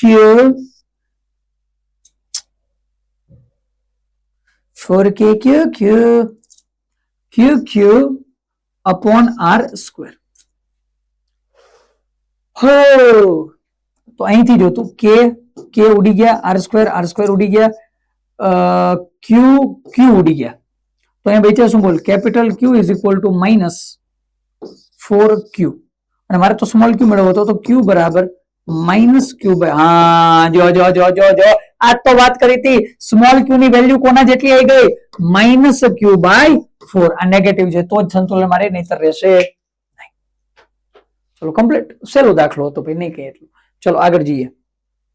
હવે જો બિંદુવત વીજભાર +4q -q અને +4q x અક્ષ પર અનુક્રમે x બરાબર 0, x બરાબર a, x બરાબર 2a પર રાખેલ છે. તો ચલ ધ્યાનથી જો, અહીંયા આવી ગઈ રેખા. ચલો હવે ધ્યાનથી સાંભળ. અહીંયા જે x બરાબર 0, અહીંયા જે x બરાબર a અને અહીંયા ક્યાંક જે x બરાબર 2a, બરાબર, આ અંતરે આ અંતરે અહીંયા મેં ચાર્જ રાખ્યો કયો +4q, અહીંયા ચાર્જ કયો રાખ્યો બોલ -q, અહીંયા ચાર્જ કયો રાખ્યો બોલ +4q. તો ભાઈ ક્લિયર વસ્તુ છે, શું થતું હશે બોલ, આ 4q જે એને -q આકર્ષે, +4q અપાકર્ષે, આ +4q નો ઓલો +4q અપાકર્ષે, +4q -q આકર્ષે, આ -q ને આ 4q પણ આકર્ષે ને આ 4q પણ આકર્ષે. ક્લિયર કે નહીં બોલ, આ કેસ બનતો હશે. તો માત્ર -q સ્થાયી સંતુલનમાં જે તમામ વીજભાર સ્થાયી સંતુલનમાં, તમામ વીજભાર અસ્થાયી સંતુલનમાં, કોઈ પણ વીજભાર સંતુલનમાં નથી. સંતુલનનો કેસ તો બની જશે ભાઈ, એમાં તો કેસ નહીં, કારણ કે +4q સમાન વીજભાર છે, બધા ઉપર લાગતા બળ કેવા થઈ જશે ઓલમોસ્ટ સેમ. તો બધા વીજભાર કેમાં રહેશે સંતુલનમાં. પ્રશ્ન એ છે સ્થાયી કે અસ્થાયી. તો ભાઈ અહીં તો અસ્થાયી સંતુલન બનશે. શા માટે? કારણ કે બધા સંતુલનમાં તો હશે, પણ જો +4q નું અહીંથી અલગ જગ્યાએ લઈ જવું તો એ પાછું પોતાની મૂળ જગ્યાએ આવી જ જશે એવું જરૂરી નથી. જો મૂલ્ય સમાન હોત, માન લો -q ના હોત, +4q -4q હોત તો સંતુલનમાં થાય કે એક માઇનસ નું દૂર લઈ જઈને છોડું તો પાછો હતો ત્યાં આવી જાય. તો અહીંયા કયો ઓપ્શન બની જશે બોલ, તમામ વીજભાર અસ્થાયી સંતુલનમાં છે. ચલો આગળ જઈએ. વિદ્યુત ક્ષેત્ર. વિદ્યુત ક્ષેત્રમાં થોડું જો સાંભળ ધ્યાનથી. વિદ્યુત ક્ષેત્રમાં જનરલ ફોર્મ્યુલા આપણી પાસે એક હોય છે, F = Q × E. આ તો બધાને યાદ હશે. F = QE. F = કયો ફોર્મ્યુલા છે? F = Q × E. આ ફોર્મ્યુલા છે. તો અહીંથી E = કેટલા થઈ જાય બોલ, F/Q, અથવા ઘણીવાર આપણે લખીએ છીએ E = F/Q0. અચ્છા, તો અહીંથી E નો બીજો ફોર્મ્યુલા કયો બની જાય બોલ, KQ/R². F ની જગ્યાએ શું મૂકી દઉં, KQ/Q0/R², તો Q0 કટ. તો E = ચાલો તો ભાઈ E નો પહેલો ફોર્મ્યુલા છે F/Q0, બીજો ફોર્મ્યુલા આવી ગયો KQ/R². આ બે ફોર્મ્યુલા. પછી આમાં હજુ ચેન્જ થાય. E = જો વેક્ટર ફોર્મ આપવું હોય તો અહીંથી KQ/ અહીંથી R² × R કેપ. હજી એક ફોર્મેશન થાય વેક્ટર E = KQ, અહીંયા હું R વેક્ટર મૂકું તો અહીંયા શું થઈ જાય RQ. બરાબર, તો નાના નાના ફોર્મેશન ચાલુ હોય. ચાલો તો ભાઈ આ વિદ્યુત ક્ષેત્રનું સૂત્ર થઈ ગયું. બીજું આના સિવાય વિદ્યુત ક્ષેત્રમાં અમુક કેસ બને છે, આપણા PYQ માં એટલા બધા નથી પણ છે. કયા કયા બોલ, હું તને કહી દઉં ખાલી. વિદ્યુત ક્ષેત્રમાં આના સિવાય અમુક વિદ્યુત ક્ષેત્ર છે, જેમ કે માન લે તને કહી દે એક રિંગ આપી દીધી. શું આપી? રિંગ. રિંગના કેન્દ્ર પર વિદ્યુત ક્ષેત્ર કેટલું? તો ત્યાં મને ખબર છે વિદ્યુત ક્ષેત્ર E net બરાબર કેવું થઈ જાય 0. બીજો કેસ છે, માન લે કે અર્ધવર્તુળાકાર રિંગ આપી, એના કેન્દ્ર પર વિદ્યુત ક્ષેત્ર કેટલું? તો એના કેન્દ્ર ઉપર વિદ્યુત ક્ષેત્ર મને ખબર છે કેટલું હોય, 2k λ/r. ત્રીજો કેસ એક બને કે માન લો આ રિંગ છે, આ એનું કેન્દ્ર છે, તો કેન્દ્રથી x જેટલા અંતરે વિદ્યુત ક્ષેત્ર કેટલું હશે? તો x જેટલા અંતરે વિદ્યુત ક્ષેત્ર E net = KQ × x/(x²+r²) / 3/2. ઘણા જે માન લો અહીં તકતી આવી ગઈ, અહીંયા શું આવી ગઈ? આ તકતી છે. શું છે? તકતી. આ શું હતી બોલ? રિંગ. તકતીના કેન્દ્રથી x જેટલા અંતરે આવી જાવ તો ત્યાં વિદ્યુત ક્ષેત્ર કેટલું હોય? તો ત્યાં આપણી પાસે હોય E net = σ/2ε0 એક બીજું જો સાંભળ, સૂત્ર સાથે કહેતો જાઉં. મેઇન કન્સેપ્ટ છે, ફોર્મ્યુલા હું લખાવતો જઉં છું, મેઇન કન્સેપ્ટ છે. પણ કારણ કે આપણે PYQ કરી રહેલા છીએ તો બધા કન્સેપ્ટમાં આપણે નથી પહોંચવાના, સમજ્યા ને? એટલે હું આગળ તને ફોર્મ્યુલા લખાવતો જઉં છું. અને બીજું, આ x અંતરે રિંગ પર, x અંતરે તકતી પર PYQ હમણાં આપણે એક એક જોવાના છીએ, આમાંથી કેટલા પૂછાણા નહીં, એટલું નહીં જતું ભાઈ. પણ આપણી સ્પેશિયલી જે NCERT બેઝ છે, ત્યાં સુધી તો પહોંચવાનું જ છે ભાઈ. આમાંથી તો ભલે ક્વેશ્ચન આવ્યા નથી પણ આવી તો ગમે ત્યારે શકે. તો ધ્યાનથી જોઈ તો લેવાનું જ છે. x/√x² + r². આ ફોર્મેશન થઈ ગઈ. અને અહીંથી હજી એક ફોર્મેશન હોય 1 - cos x, એમાં પણ જઈ શકો. આ થઈ કોના માટે? તકતી માટે. બાકી વાયર માટે છે k λ/r વાળા. EX અને EY હું લખતો નહીં હવે. અનંત લંબાઈનો તારો હોય તો ડાયરેક્ટ શું થઈ જાય? k λ/r. ચલો કમ્પ્લીટ. અને બાકી જો નિશ્ચિત લંબાઈનો તારો હોય તો k λ/r, અને ફોર્મેશન આવી જાય sin θ1 + sin θ2, અને EY માં આવી જાય cos θ1 - cos θ2. તો ભાઈ આ ફોર્મેશન આપણી પાસે બનશે. લખી દઉં? લખી દઉં. માન લો રેખીય વીજભાર કહેવાય શું કહેવાય રેખીય વીજભાર હોય અથવા એમ કહી દે નિશ્ચિત લંબાઈનો તાર છે કોઈ આ રીતના તાર તો એના માટે Ex ઇઝ ઇક્વલ ટુ શું થઈ જાય બોલ કે લેમડા બાય આર અને અહીંયા થઈ જશે sign theta 1 plus sine theta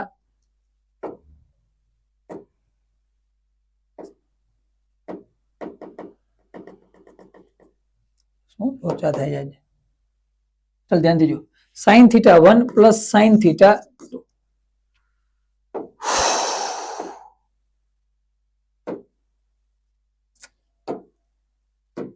ચલો દેખાય તો ખરું બધું ટાઇટલ હોય ગયું વાંધો નહીં ચાલ Ex કે lambda by sine theta 1 plus sine theta 2 અચ્છા અને જો y કમ્પોનન્ટ હોય તો કેટલા થઈ જાય કે લેમડા અપોન r અહીંયા થઈ જાય cos theta 2 minus cos theta યાર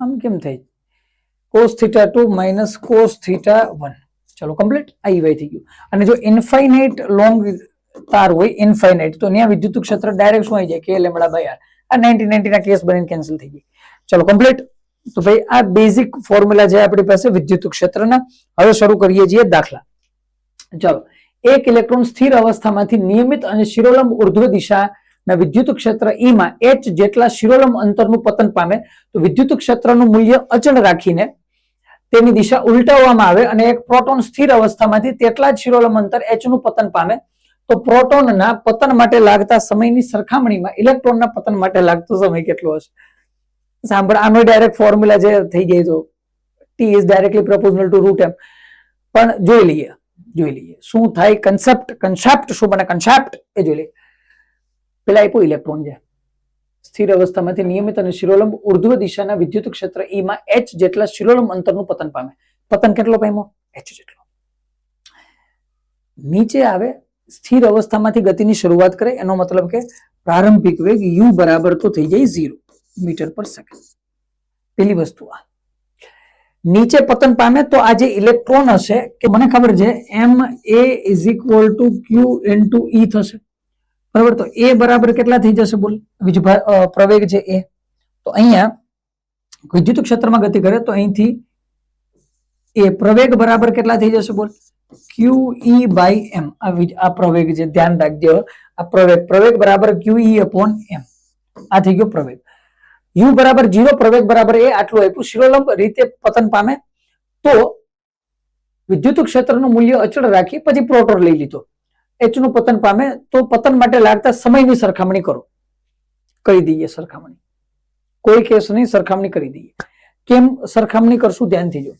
પ્રારંભિક વેગ કેવો છે બાળક 0 પ્રારંભિક વેગ કેવો 0 અને નીચે પતન પામે તો આપણી પાસે ફોર્મ્યુલા છે s is equal two ut plus 1/2 at square આ ફોર્મ્યુલા ut તો કેવા થઈ ગયા 0 તો s is equal two 1/2 s ને બદલે h લખી દો સરસ લાગશે ને કારણ કે પતન h જેટલું પામે એમ કીધું તો અહીંથી જો અહીંથી h ઇઝ ઇક્વલ ટુ 1/2 અહીંયા થઈ જશે QE by m into t square તો અહીંથી બાળક t સ્ક્વેર ને કરતા બની લે t square is equal to શું થઈ જશે બોલ અહીંયા થઈ જશે 2hm 2m ઉપર વયા ગયા અને નીચે કોણ વયા ગયા બોલ QE નીચે આવી ગયા QE તો અહીંથી t is equal to under root 2hm upon q into e આ ફોર્મેશન બન્યું t નું બંને ચાર્જ માટે તો અહીંથી t is directly proportional to root m મતલબ કે દળ વધારે હોય તો સમય વધારે લાગશે દળ ઓછું હોય તો સમય ઓછો લાગશે મને ખબર છે કે mass of electron is always less than mass of proton આ આપણને ક્લિયર છે ઇલેક્ટ્રોનનું દળ કેવું છે ઓછું તો ઇલેક્ટ્રોનને સમય પણ કેવો લાગશે ઓછો તો સરખામણીમાં ઇલેક્ટ્રોનના પતન માટે લાગતો સમય ઓછો હશે ખતમ પ્રોટોનનું દળ વધારે તો સમય પણ કેવો લાગશે વધારે ચાલો સેલો દાખલો હતો આગળ રમકડાની એક કાર વીજભાર q સાથે નિયમિત વિદ્યુત ક્ષેત્ર E ની અસર હેઠળ એક ઘર્ષણ રહિત સમક્ષિતિજ સપાટી પર ગતિ કરે ચલો પાછી સપાટી આવી ભાઈ પાછી શું આવી ગઈ બોલ સપાટી ચાલો તો એક સપાટી બનાવો ચલો આવી ગઈ અમારી સપાટી ચલો આવી ગઈ સપાટી અચ્છા હવે શું કીધું બોલ રમકડા વીજભાર q છે વિદ્યુત ક્ષેત્ર E ની અસર હેઠળ છે સમક્ષિતિજ સમતલની સપાટી પર બળ QE ના લીધે 1 સેકન્ડના સમયગાળામાં તેનો વેગ 0 થી 6 થાય મતલબ શરૂઆતમાં એનો વેગ કેટલો હતો બોલ અહીંયા 0 મીટર પર સેકન્ડ એફ બરાબર ક્યુ બળ લાગ્યું અને વેગ વધીને 0 માંથી કેટલો થઈ ગયો 6 મીટર પર સેકન્ડ. ઓકે, તે ક્ષણે ક્ષેત્રની દિશા ઉલટાવવામાં આવે. અહીંયા પહોંચીને ક્ષેત્રની દિશા શું કરી દે? ઉલટાઈ દે. હવે મારી પાસે સાંભળ ધ્યાનથી, મારી પાસે સૂત્ર છે એ બરાબર ક્યુ ઈ બાય એમ. જો ઈ ની દિશા ઉલટાઈ દે તો પ્રવેગની દિશા પણ કેવી થઈ જાય? ઉલટાઈ જાય. તો હવે પ્રવેગમાંથી શું બની ગયું? પ્રતિપ્રવેગ. શું બની ગયું? પ્રતિપ્રવેગ. મૂલ્યો બધા એમને એમ છે, મૂલ્યમાં ક્યાંય ફેરફાર થયો નથી, ખાલી દિશા બદલાઈ ગઈ. તો ભાઈ પેલા વેગ વધતો હતો, જો પેલા 0 થી 6 માં પેલા શું કીધું? વેગ વધતો હતો. હવે જો પ્રવેગની દિશા ઉલટાઈ જાય તો હવે વેગ શું થશે? ઘટવા લાગશે. ચલો, તો હવે અહીંયા મને તું કહી દે, એક સેકન્ડમાં વેગ થયો 0 થી 6. તો આનો સિમ્પલ મતલબ શું થયો? મને કહે. આનો મતલબ કે પ્રવેગ કેટલો થઈ ગયો? 6 મીટર પર સેકન્ડ સ્ક્વેર. સમજ ધ્યાનથી તું. એક સેકન્ડમાં જે વેગ વધે એને તો પ્રવેગ કહેવાય. તો અહીંયા પ્રવેગ હતો 6 મીટર પર સેકન્ડ સ્ક્વેર. તો બીજા કેસમાં પ્રવેગ કેટલો થઈ જશે? બોલ, -6 મીટર પર સેકન્ડ સ્ક્વેર. બીજા કેસમાં પ્રવેગ કેટલો થાય? -6. તો એનો મતલબ કે અહીંયા પહોંચી અને એનો વેગ કેવો થઈ જવાનો છે? 0 મીટર પર સેકન્ડ પાછો. અને આ કેસમાં પણ જાય તો આગળ ટાઈમ કેટલો લાગશે? 1 સેકન્ડ. તો પેલા 1 સેકન્ડમાં વેગ 0 માંથી 6, બીજી સેકન્ડે 6 માંથી 0. તો ભાઈ પહેલી સેકન્ડનો કેસ છે આ બીજી સેકન્ડનો કેસ છે. બીજી સેકન્ડે આ થયું. હવે તને કીધું એક ક્ષણે ક્ષેત્રની દિશા ઉલટાવવામાં આવે, કાર આ ક્ષેત્રની અસર હેઠળ વધુ 2 સેકન્ડ માટે ગતિ ચાલુ રાખે. તો અહીંયા દિશા ઉલટાવી, મેં દિશા ઉલટાવી દીધા બાદ હજુ 2 સેકન્ડ ગતિ ચાલુ રાખે એમ કીધું. આ પહેલી સેકન્ડ તો છે જ. હવે અહીંથી દિશા ઉલટાવી, હજી 2 સેકન્ડ, તો 1 સેકન્ડમાં તો 0 થયું. હજુ 1 સેકન્ડ ગતિ ચાલુ રાખવાની. વિદ્યુત ક્ષેત્ર એમને એમ છે. તો એનો મતલબ કે હવે આ બાજુ જશે કે નહીં? સમજાવું ને તને? કારણ કે પ્રવેગ તો આ બાજુ જ છે, -6. પેલા પ્રવેગ આ બાજુ તો 6, હવે આ બાજુ -6, વેગ થઈ ગયો 0. હવે જો પ્રવેગ આ બાજુ જ છે, એ બરાબર -6 મીટર પર સેકન્ડ સ્ક્વેર, એની અસર હેઠળ કાર આ બાજુ જોવા લાગશે. પ્રવેગ 6 છે તો અહીંયા પહોંચી અને કારનો વેગ પાછો કેટલો થઈ જશે? -6 મીટર પર સેકન્ડ. આ કયો કેસ છે? ત્રીજી સેકન્ડનો. તો પહેલી સેકન્ડે વેગ 0 માંથી 6, બીજી સેકન્ડે 6 માંથી 0, ત્રીજી સેકન્ડે પાછો 0 માંથી 6. હાજી. હવે તો 0 થી 3 સેકન્ડ, આ 1 2 3, 0 થી 3 સેકન્ડ વચ્ચે રમકડાની આ કારના સરેરાશ વેગ, સરેરાશ ઝડપ ગણો. કોઈ કેસ નહીં ભાઈ, હમણાં કરી દઈએ. સાંભળ ધ્યાનથી. અહીંયા પ્રારંભિક વેગ કેવો છે? 0. તો હું પહેલી સેકન્ડ માટે લઉં છું S1 બરાબર પહેલી સેકન્ડમાં કપાયેલ અંતર S1 બરાબર પ્રારંભિક વેગ 0 છે તો શું લાગશે? બોલ, 1/2 ઇન્ટુ પ્રવેગ કેટલો? 6 અને t નો વર્ગ, તો 1 નો વર્ગ. તો અહીંયા આન્સર શું આવી ગયો? બોલ, 3 મીટર. તો S1 કેટલા આવ્યા? 3 મીટર. પહેલી સેકન્ડે અંતર 3 મીટર કપાયું. ચાલો, હવે બીજી સેકન્ડ માટે કેસ જો. બીજી સેકન્ડ માટે આવશે S2 = હવે અહીંયા આ જોડ્યો S2 એટલે આટલો કેસ બન્યો, આટલો કેસ. અહીંયા પ્રારંભિક વેગ કેટલો થઈ ગયો? 6. તો અહીંથી આવશે 6 ગુણ્યા 1, કારણ કે સેકન્ડ તો બીજી જ છે, એક ખાલી બીજી સેકન્ડ માટે વાત થઈ. તો 6 ગુણ્યા 1 થયા -1/2, કારણ કે પ્રવેગ માઇનસમાં આવી ગયો. -1/2 અને કેટલા? 6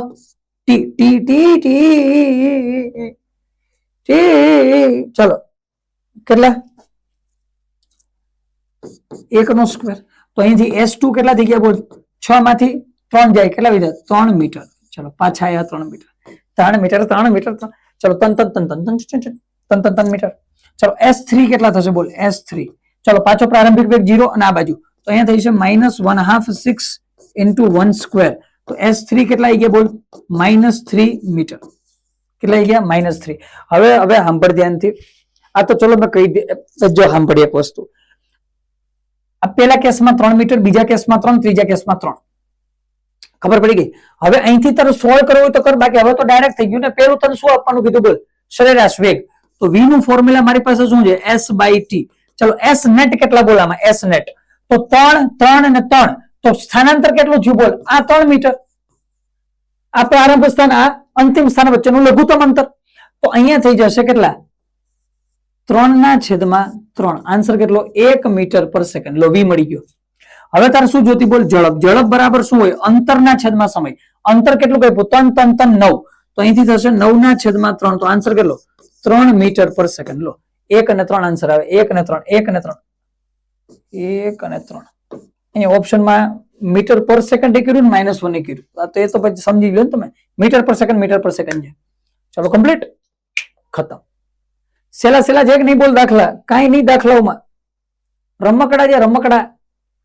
દળ એમ અને વીજભાર ક્યુ ધરાવતા એક કણને એક નિયમિત વિદ્યુત ક્ષેત્ર ઈ માં મૂકવામાં આવે અને ત્યારબાદ મુક્ત પતન કરાવવામાં આવે. વાય જેટલું અંતર કાપ્યા બાદ કણ દ્વારા પ્રાપ્ત કરવામાં આવેલ ગતિ ઉર્જા કેટલી હશે?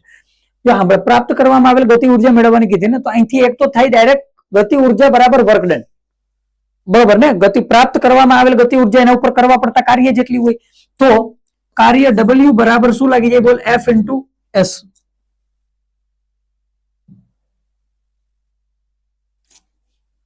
W બરાબર F into S. F બરાબર કેટલા? Q into E અને સ્થાનાંતર કેટલું થયું? Y જેટલું. લો આન્સર આવી ગયો ભાઈ. કરવું પડતું કાર્ય બરાબર ગતિ ઉર્જા પ્રાપ્ત કરેલ ગતિ ઉર્જા. આન્સર આવી ગયો QEY. ખતમ. આ બીજી રીતે પણ થાય અને આ ક્વેશ્ચન તો રિપીટેડલી પૂછાયેલો છે, ગુજકેટમાં બધી જગ્યાએ હોય છે. QEY. આ ના કરવું હોય તો બીજો રસ્તો કયો છે? અહીંયા તને એક વસ્તુ કીધી, મુક્ત કરવામાં આવે. મુક્ત કરવામાં આવે મતલબ પ્રારંભિક વેગ 0 છે.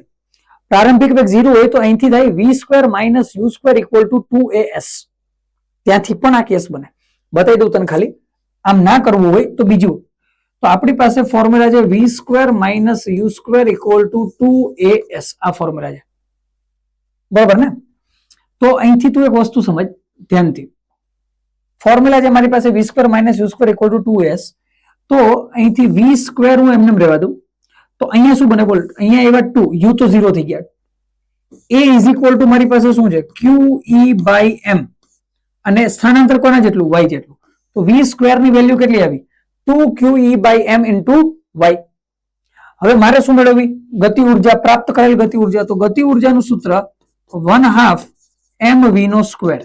તો 1/2 ગુણ્યા m અને v² મારી પાસે આવી ગયો કેટલો? 2 ગુણ્યા QE/m × y. તો જોઈ લે તું, બગડી m કટ. આન્સર કેટલો આવી ગયો? QEY. જ્યાંથી કરવું ને ત્યાં આન્સર સેમ જ આવવાનો. કમ્પ્લીટ. ચાલો આગળ જઈએ. વિદ્યુત ક્ષેત્ર રેખાઓ. હવે વિદ્યુત ક્ષેત્ર રેખાઓમાં હું કઈ લખતો નથી, આમાં કઈ લખવા જેવું છે નહીં, તને ખબર જ છે. વિદ્યુત ક્ષેત્ર રેખાઓ અંત ક્યાં પામે? માઇનસમાં, અને નીકળે ક્યાંથી? પ્લસમાંથી. મતલબ કે જે કોઈ પણ પ્લસ વીજભાર હશે, શું હશે બોલ? પ્લસ વીજભાર. પ્લસ વીજભારમાંથી વિદ્યુત ક્ષેત્ર રેખાઓ ક્યાં નીકળતી હશે? બહાર. અહીંથી વિદ્યુત ક્ષેત્ર રેખાઓ બહાર નીકળે, અહીંથી જોઈ જાય અને -q વીજભારની અંદર સમાઈ જાય. -q વીજભારમાં આવીને સમાઈ જાય. આ રીતે એ બરાબર. અને પછી આને સમાવતી ક્ષેત્ર રેખાઓ દોરવી હોય, બે આકૃતિ ભેગી હોય તો પછી કેમ કરવાનું એ આગળ જોશું. બાકી આની લાક્ષણિકતાઓ કરી નાખવાની એ વધારે અગત્યની હોય. ચલો બરાબર. અને લાક્ષણિકતાઓ પૂછશે ક્યાં બોલ? વિધાનમાં. આ વખતે પૂછી લીધી હતી 2026 માં ઇક્વિપોટેન્શિયલ સરફેસ. ઇક્વિપોટેન્શિયલ સરફેસના 4 વિધાન આપી દીધા હતા. તને કીધું તું સાચું કયું ખોટું કયું. વિદ્યુત ક્ષેત્ર રેખાની લાક્ષણિકતા એમાં જ આવશે. 4 વિધાન આપી દેશે, ફેરવીને આપશે તો થિયરી વ્યવસ્થિત કરવાની. કયા ચાર્જમાંથી નીકળે, કઈ રીતના જાય, બરાબર, છેદતી નથી, વગેરે વગેરે વગેરે. જે કોઈ પણ વિદ્યુત ક્ષેત્ર રેખાઓ છે એના માટે કરેક્ટ મલ્ટિપલ ઓપ્શન કરેક્ટ, કે એમાં કોઈ પણ જગ્યાએ અસરેશન રીઝનમાં કોઈ પણ જગ્યાએ ફેંકી દેશે તને વિદ્યુત ક્ષેત્ર રેખા. તો એ છે અગત્યનો ટોપિક. ચાલો, આપેલ આકૃતિમાં બે વીજભાર Q1 Q2 ના લીધે લાગતા બળની વિદ્યુત ક્ષેત્ર રેખાઓ છે. આ બંને વિદ્યુત ભારોનું ચિહ્ન કયું હશે? જોઈ લે ધ્યાનથી. આમાં ચુંબકીય ક્ષેત્ર રેખાઓ આવે છે, આમાં ચુંબકીય ક્ષેત્ર રેખાઓ આવે. તો હમણાં જ કીધું પ્લસ ક્યુ માંથી નીકળે માઇનસ ક્યુ માં આવે તો બંને વીજભારો કયા હશે? ઋણ હશે. લો આન્સર કાંઈ છે આમાં જોતું.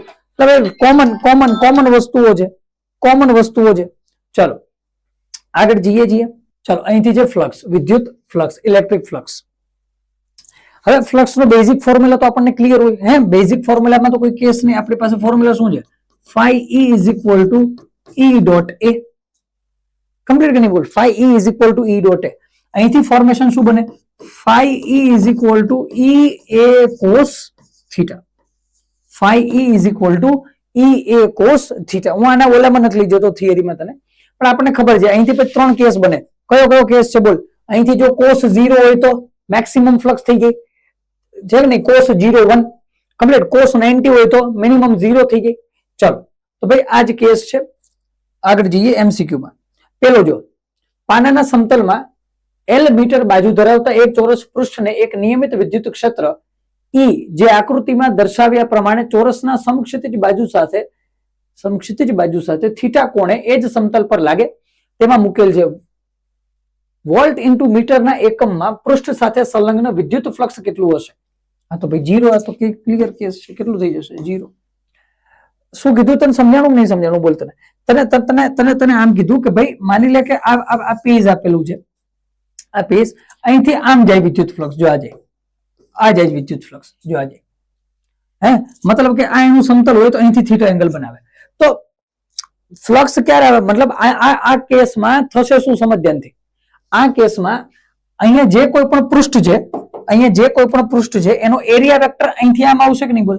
આ આવી ગયો એરિયા વેક્ટર, આમ બાર આવી ગયો એરિયા વેક્ટર. એરિયા વેક્ટર આમ બાર આવ્યો અને વિદ્યુત ક્ષેત્ર તો આમ જ જાય સીધું. વિદ્યુત ક્ષેત્ર તો આમ જ જાય. મતલબ સમજાવું તને, મતલબ ક્યાં બુક નહીં દેખાતી કે ચાલ માન લે માન લે બુક છે. આ શું છે? બુક. હવે આ આવી ગઈ સપાટી, આ આવી ગઈ સપાટી. આ સપાટી જે છે ને, આ સપાટી ઉપર આ રીતના આ વિદ્યુત ક્ષેત્ર છે. જો આમ નીકળ્યું વિદ્યુત ક્ષેત્ર. જો આવ્યું આ શું આવ્યું? વિદ્યુત ક્ષેત્ર. સમજ ધ્યાનથી. આ શું આવી ગયું? બોલ.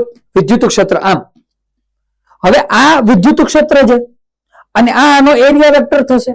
એરિયા વેક્ટર તો લંબ હોય, તો આ એરિયા વેક્ટર, આ વિદ્યુત ક્ષેત્ર. તો એરિયા વેક્ટર અને વિદ્યુત ક્ષેત્ર વચ્ચેનો ખૂણો કેટલો થઈ ગયો? બોલ. 90. તો અહીંથી શું થઈ જશે? બોલ. phi is equal to E cos 90 બરાબર 0. ખતમ. ચલો આગળ જઈએ.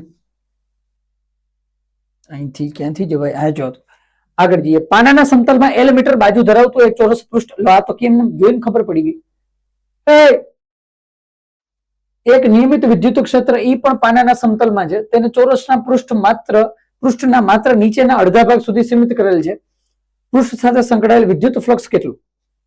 Very good. અડધામાં સંકળાયેલ ને, આખામાં સંકળાયેલ ને, પોણામાં સંકળાયેલ ને, ગમે હોય ભાઈ. તું જોને એરિયા વેક્ટર અહીંયા આવશે કે નહીં? બોલ. લંબ એરિયા વેક્ટર ને વિદ્યુત ક્ષેત્ર 90 ડિગ્રી ઉપર. આન્સર આવી ગયો 0. ખતમ. ચલો આગળ જઈએ છીએ. વિદ્યુત ડાયપોલ. વાહ ભાઈ વાહ, ડાયપોલ નો કેસ આવ્યો.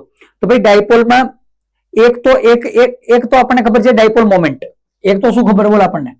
એક તો આમાં કેસ છે આપણી પાસે ડાયપોલ મોમેન્ટ નો. એક તો ડાયપોલ મોમેન્ટ નો કેસ છે. અને ડાયપોલ મોમેન્ટ નો કેસ શું છે? બોલ. P is equal to Q into 2A. 2A શું છે ભાઈ? બે વીજભાર વચ્ચેનું ડિસ્ટન્સ. -Q + Q ભેગા થઈને ડાયપોલ બનાવે. એક ક્લિયર. એક શું આવી જશે? બોલ. +Q. બીજો કોણ આવી જશે? બોલ. -Q. અને આ બે વચ્ચે શું બની જશે? ડાયપોલ. આ ડાયપોલ અને એની મોમેન્ટ કેટલી હોય? બોલ. P is equal to Q into 2A. બીજું, ડાયપોલના અક્ષ પર વિદ્યુત ક્ષેત્ર. અક્ષ ઉપર વિદ્યુત ક્ષેત્ર. ડાયપોલની અક્ષ ઉપર વિદ્યુત ક્ષેત્ર કેટલું હોય? બોલ. તો ત્યાં આપણને ખબર છે ભાઈ વિદ્યુત ક્ષેત્ર E બરાબર કેટલું હોય? તો E બરાબર આપણી પાસે કેટલા હોય? 2kp/x3. આ હશે. વિષુવ રેખા પર વિદ્યુત ક્ષેત્ર. ચલો ભાઈ, વિષુવ રેખા એટલે લંબ રૂપે. મતલબ આ એ તો બધાને ક્લિયર ને. માન લે આ ડાયપોલ છે, અહીંયા +Q, અહીંયા -Q. તો વિષુવ રેખા એટલે આ અહીંયા ઉપર કેટલું વિદ્યુત ક્ષેત્ર હશે? માઇનસમાં આવશે kp/yq. એક વિદ્યુત દ્વિધ્રુવીને આકૃતિમાં દર્શાવ્યા પ્રમાણે મૂકેલ છે. દ્વિધ્રુવીને લીધે P બિંદુએ વિદ્યુત સ્થિતિમાન 10⁵ વોલ્ટમાં કેટલું હશે? વિદ્યુત સ્થિતિમાનનો કેસ આ PYQ માં આવી ગયો. આ PYQ આના પછી છે, NCERT પ્રમાણે ચેપ્ટર 2. કઈ વાંધો નહીં, અમે જોઈ લઈએ. તમે તો કોમ તો ક્લિયર જ છે ભાઈ. વિદ્યુત સ્થિતિમાન માટે આપણી પાસે કેસ શું બને? બોલ. વિદ્યુત સ્થિતિમાન માટે ફોર્મ્યુલા શું છે? KQ/R નો ફોર્મ્યુલા. તો લગાવતો જાય, કામ પૂરું કરીએ. ચાલો, તો ધ્યાનથી એક વસ્તુ સમજ. પેલો વીજભાર આ -Q છે અને બીજો કયો છે? +Q. તો આપણી પાસે બે વીજભાર છે, +Q અને -Q. પેલા હું જઉં છું +Q માટે.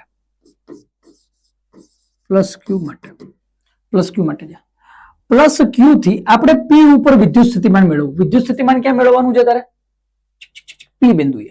તો P બિંદુ અને +Q વચ્ચેનું અંતર, તો ભાઈ સેન્ટર પોઈન્ટ થી આ 5 સેન્ટીમીટર છે અને સેન્ટર પોઈન્ટ થી +Q 3 સેન્ટીમીટર છે.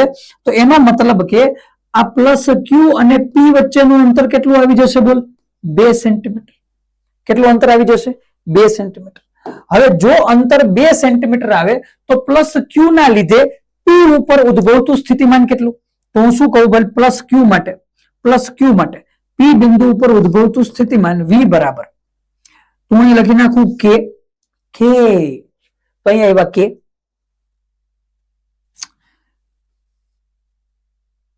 અહીંયા ફોર્મેશન બની જશે ક્યુ ડિવાઈડ બાય આર, અને આર નો કેસ આપણી પાસે કેટલો છે 2 સેન્ટીમીટર. તો નીચે કેટલા આવ્યા બોલ 2 ગુણ્યા 10⁻2, તો એ ઉપર આવી જાય 10⁻2. આવું કઈક બનશે. આ બન્યું V1. V2 કેટલા બનશે બોલ, એટલે કે માઇનસ ક્યુ માટે ફોર્મેશન થાય કે ક્યુ માઇનસ માટે માઇનસ કે ક્યુ.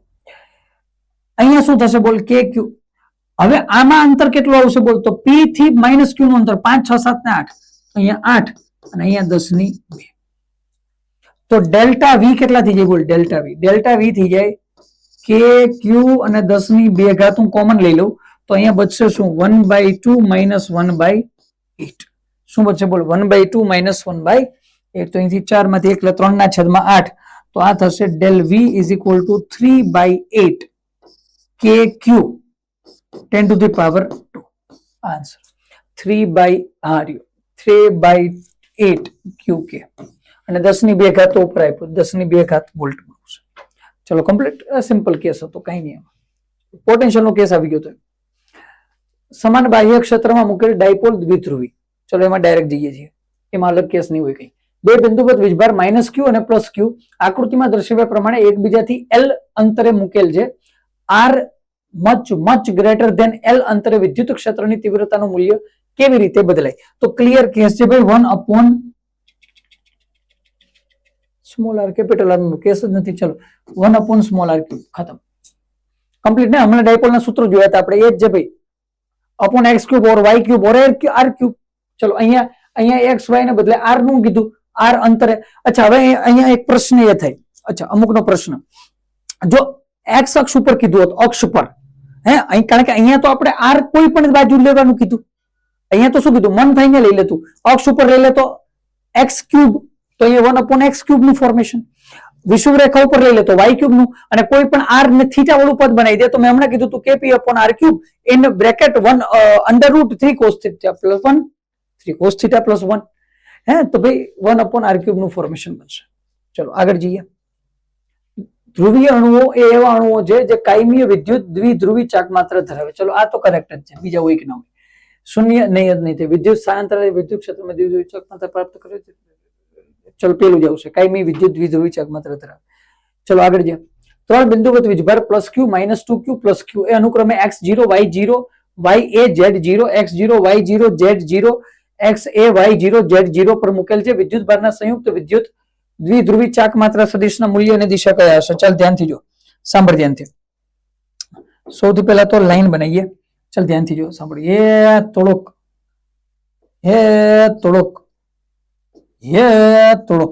ચલો આ કેસ બન્યો છે આપણો. હવે ધ્યાનથી જો, પેલો વીજભાર +q ક્યાં આવેલો છે બોલ? x0 ya z0, મતલબ x0 ya, y માં કેટલા ઉપર? a ઉપર. એવું અહીંયા આપેલો છે +q, પેલું આ. બીજું -2q ક્યાં આવેલો છે બોલ? -2q x0 y0 z0, મતલબ અહીંયા આવેલો છે આપણી પાસે -2q. અને ત્રીજું શું આપ્યું બોલ? xa y0 z0, અહીંયા આવેલો કોણ છે બોલ? +q. અહીંયા પણ આવેલો +q. અને બે અંતર a છે, મતલબ તો પેલા તો એક વસ્તુ જો, -2q +q -2q +q, મતલબ આ -q નો કેસ થયો કે નહીં બોલા? -2q શું થયો? -q તો મતલબ કે આની અહીંથી ડાયપોલ બે ની મળી ગઈ કે નહીં? ડાયપોલ કેટલી મળે બોલ? આની ડાયપોલ આવી qa, આની ડાયપોલ કેટલી આવી qa, બેની ડાયપોલ બની ગઈ qa ડાયપોલ બની ગઈ. અને બે ડાયપોલ ધ્યાનથી જો, બે ડાયપોલ એકબીજાથી કેટલા એંગલ ઉપર છે? 90 ડિગ્રી એંગલ ઉપર. બે ડાયપોલ એકબીજાથી 90 ડિગ્રી એંગલ ઉપર છે. ચલો તો વિદ્યુત ભારના સંયુક્ત વિદ્યુત દ્વિધ્રુવી ચાકમાત્ર સદિશના મૂલ્ય અને દિશા કયા હશે? ધ્યાનથી જો, સાંભળ ધ્યાનથી. સૌથી પહેલા તો આમાં જઈએ, દિશા. એક ચાક માત્ર આ બાજુ, એક ચાક માત્ર આ બાજુ, બરોબર. તો આ બે ચાક માત્રા ભેગી કર તો દિશા એક્સ કે વાય તો થવાની જ નથી. ક્લિયર કે નહીં બોલ? અને આની દિશા તો આવી કંઈક થવાની કે નહીં? અને એક્ઝેક્ટ જો વેક્ટર ફોર્મમાં જઈએ તો જો આ અંતર કેટલું a, આ અંતર કેટલું a, આ બે આ બિંદુ કયું થશે બોલ? a. તો મતલબ આની ડાયરેક્શન તો a બાજુ રહેવાની જ હતું, અને ડાયરેક્શન આ બાજુ. એક્સ વાય ઉપર તો આવશે જ નહીં, મતલબ આ એક્સ અને વાય વાળો કેસ તો ગયો. તો જો બિંદુ 0 0 0 અને a 0, હા ભાઈ આ રહ્યું, આ a 0 ને જોડતી રેખા પર, મતલબ કે બે ઓપ્શન મારી પાસે બચ્યા આવે, આ એક કા બે, બે માંથી એક આન્સર મારી પાસે છે હવે. અચ્છા, તો હવે શું કરવાનું બોલ? બે 90 ડિગ્રી ઉપર છે તો પી નેટ લઈ લઉં, moment net is equal to શું થશે બોલ? Under route Q square a square plus Q square a square. આ તો ક્લિયર ને, 90 ડિગ્રી વેક્ટર એડિશન. તો અહીંથી શું મળશે બોલ? Under root 2q square a square. તો આ થઈ છે રૂટ 2qa. લો, ઓપ્શન એ ઇઝ કરેક્ટ. ખતમ કેસ હતો ભાઈ, આમાં તો કઈ નતું. ચલો આગળ જઈએ. એક બિંદુ q એ દ્વિધ્રુવી ચાક માત્રા p ધરાવતા વિદ્યુત દ્વિધ્રુવીના લંબ દ્વિભાજક પર સ્થિત છે. લંબ દ્વિભાજકનો કેસ છે. જો દ્વિધ્રુવી થી q નું અંતર r હોય તો q પર વિદ્યુત ક્ષેત્ર ખાલી જગ્યાના સમપ્રમાણમાં હોય. વિદ્યુત ક્ષેત્ર પૂછ્યું ભાઈ p ના સમપ્રમાણમાં હોય ને r ક્યુબ ના વ્યસ્ત પ્રમાણમાં હોય, એટલે પૂરો થઈ ગયો કેસ. શું હવે આમાં બીજું? હવે બધા p અને r -3, પેલામાં p અને r -3 છે. p અને r -3, p અને r -3, આમાં ભાઈ કઈક પ્રિન્ટ મિસ્ટેક છે કે ઓપ્શન પ્રમાણે તો આ કરેક્ટ થયું. p r -2 એ તો નહીં જ આવે, આમાં કઈક પ્રિન્ટ મિસ્ટેક છે, બે માંથી એક, ક્યાંક સ્ક્વેર કેવું ગમે હશે. ચલો કમ્પ્લીટ, આગળ જઈએ. ઓપ્શન p અને r -3 એ યાદ રાખી. સમાન બાહ્ય ક્ષેત્રમાં મૂકેલા ડાયપોલ, ચાલો એમાં ડાયરેક્ટ જઈએ છીએ. એક વિદ્યુત દ્વિધ્રુવીને 2 × 10⁵ ન્યૂટન પર કુલંબ તીવ્રતા ધરાવતા વિદ્યુત ક્ષેત્ર સાથે 30 ડિગ્રીના ખૂણે મૂકેલ છે. તે 4 ન્યૂટન મીટર ટોર્ક અનુભવે. જો દ્વિધ્રુવીની લંબાઈ 2 સેન્ટીમીટર હોય તો દ્વિધ્રુવી પરના વિદ્યુત ભારના મૂલ્યની ગણતરી કરો. એકદમ ક્લિયર કેસ છે બાળક, કોઈ કેસ નહીં. ડાયપોલ આપેલો તને ક્લિયર કીધું, વિદ્યુત ક્ષેત્ર આપી દીધું, ખૂણો આપી દીધો, ટોર્ક આપી દીધું, દ્વિધ્રુવી એટલે કે ડાયપોલની લંબાઈ આપી દીધી. તો આમાં કોઈ કેસ નથી. હવે અહીંથી ડાયરેક્ટ શું થઈ જશે બોલ? ટોર્ક નું ફોર્મ્યુલા કહી દે. ટોર્ક ઇઝ ઇક્વલ ટુ મારી પાસે શું હોય? p e sin θ. તો અહીંથી torque is equal two p ની જગ્યાએ શું મૂકી દો બોલ? q * l * e sin θ. મારે મેળવવાનું શું કીધું બોલ મને? વિદ્યુતભારનું મૂલ્ય. તો q ને કરતા બનાવી દે. q ઇઝ ઇક્વલ ટુ શું આવી જાય બોલ? Torque upon e * l * sin θ. Complete ને? q ને કરતા બનાવ્યો e l sin θ નીચે. ચલો, ટોર્ક ની વેલ્યુ કેટલી આપી બોલ? 4 આપી. e ની વેલ્યુ e 2 × 10⁵ ગુણ્યા l 2 સેન્ટીમીટર, તો 2 × 10⁻² ગુણ્યા sin θ કેટલો? sin 30.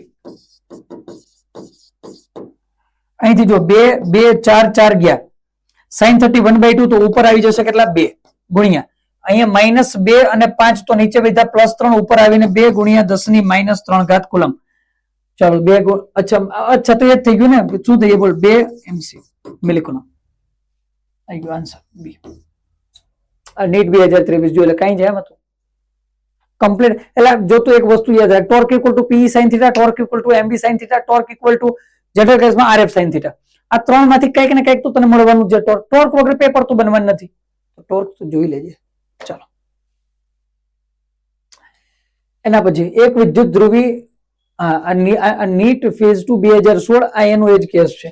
રકમ બદલાવા વગર પૂછ્યો તો નીટ એનટીએ ડાયરેક્ટ એ જ કોપી પેસ્ટ. ચલો આગળ જઈએ. દ્વિધ્રુવી ચાકમાત્રા p ધરાવતા એક દ્વિધ્રુવીને સમાન વિદ્યુત ક્ષેત્ર E માં મૂકેલ છે. તેના પર લાગતો ટોર્ક p × E. આમાં શું કહેશે? આ તો ડાયરેક્ટ હતું p sin θ. ખતમ, કમ્પ્લીટ. ચલો આ જોઈ લે નીટ 2001. ચાલ આ તો જૂનું હતું. ચલો નહીં કઈ વાંધો નહીં, કઈ વાંધો નહીં. હવે થોડુંક તો ગ્રુપ છે પણ તો લોરેન્સ ફોર્સ નું સૂત્ર હજુ બેઠું પૂછે JEE મેઇન માં, તો ફોર્મ્યુલા કરીને જાવ તો પ્રોબ્લેમ આવવાનો નથી. ચલો આગળ. સતત વીજભાર વિતરણ. ચલો આમાં જઈએ ડાયરેક્ટ.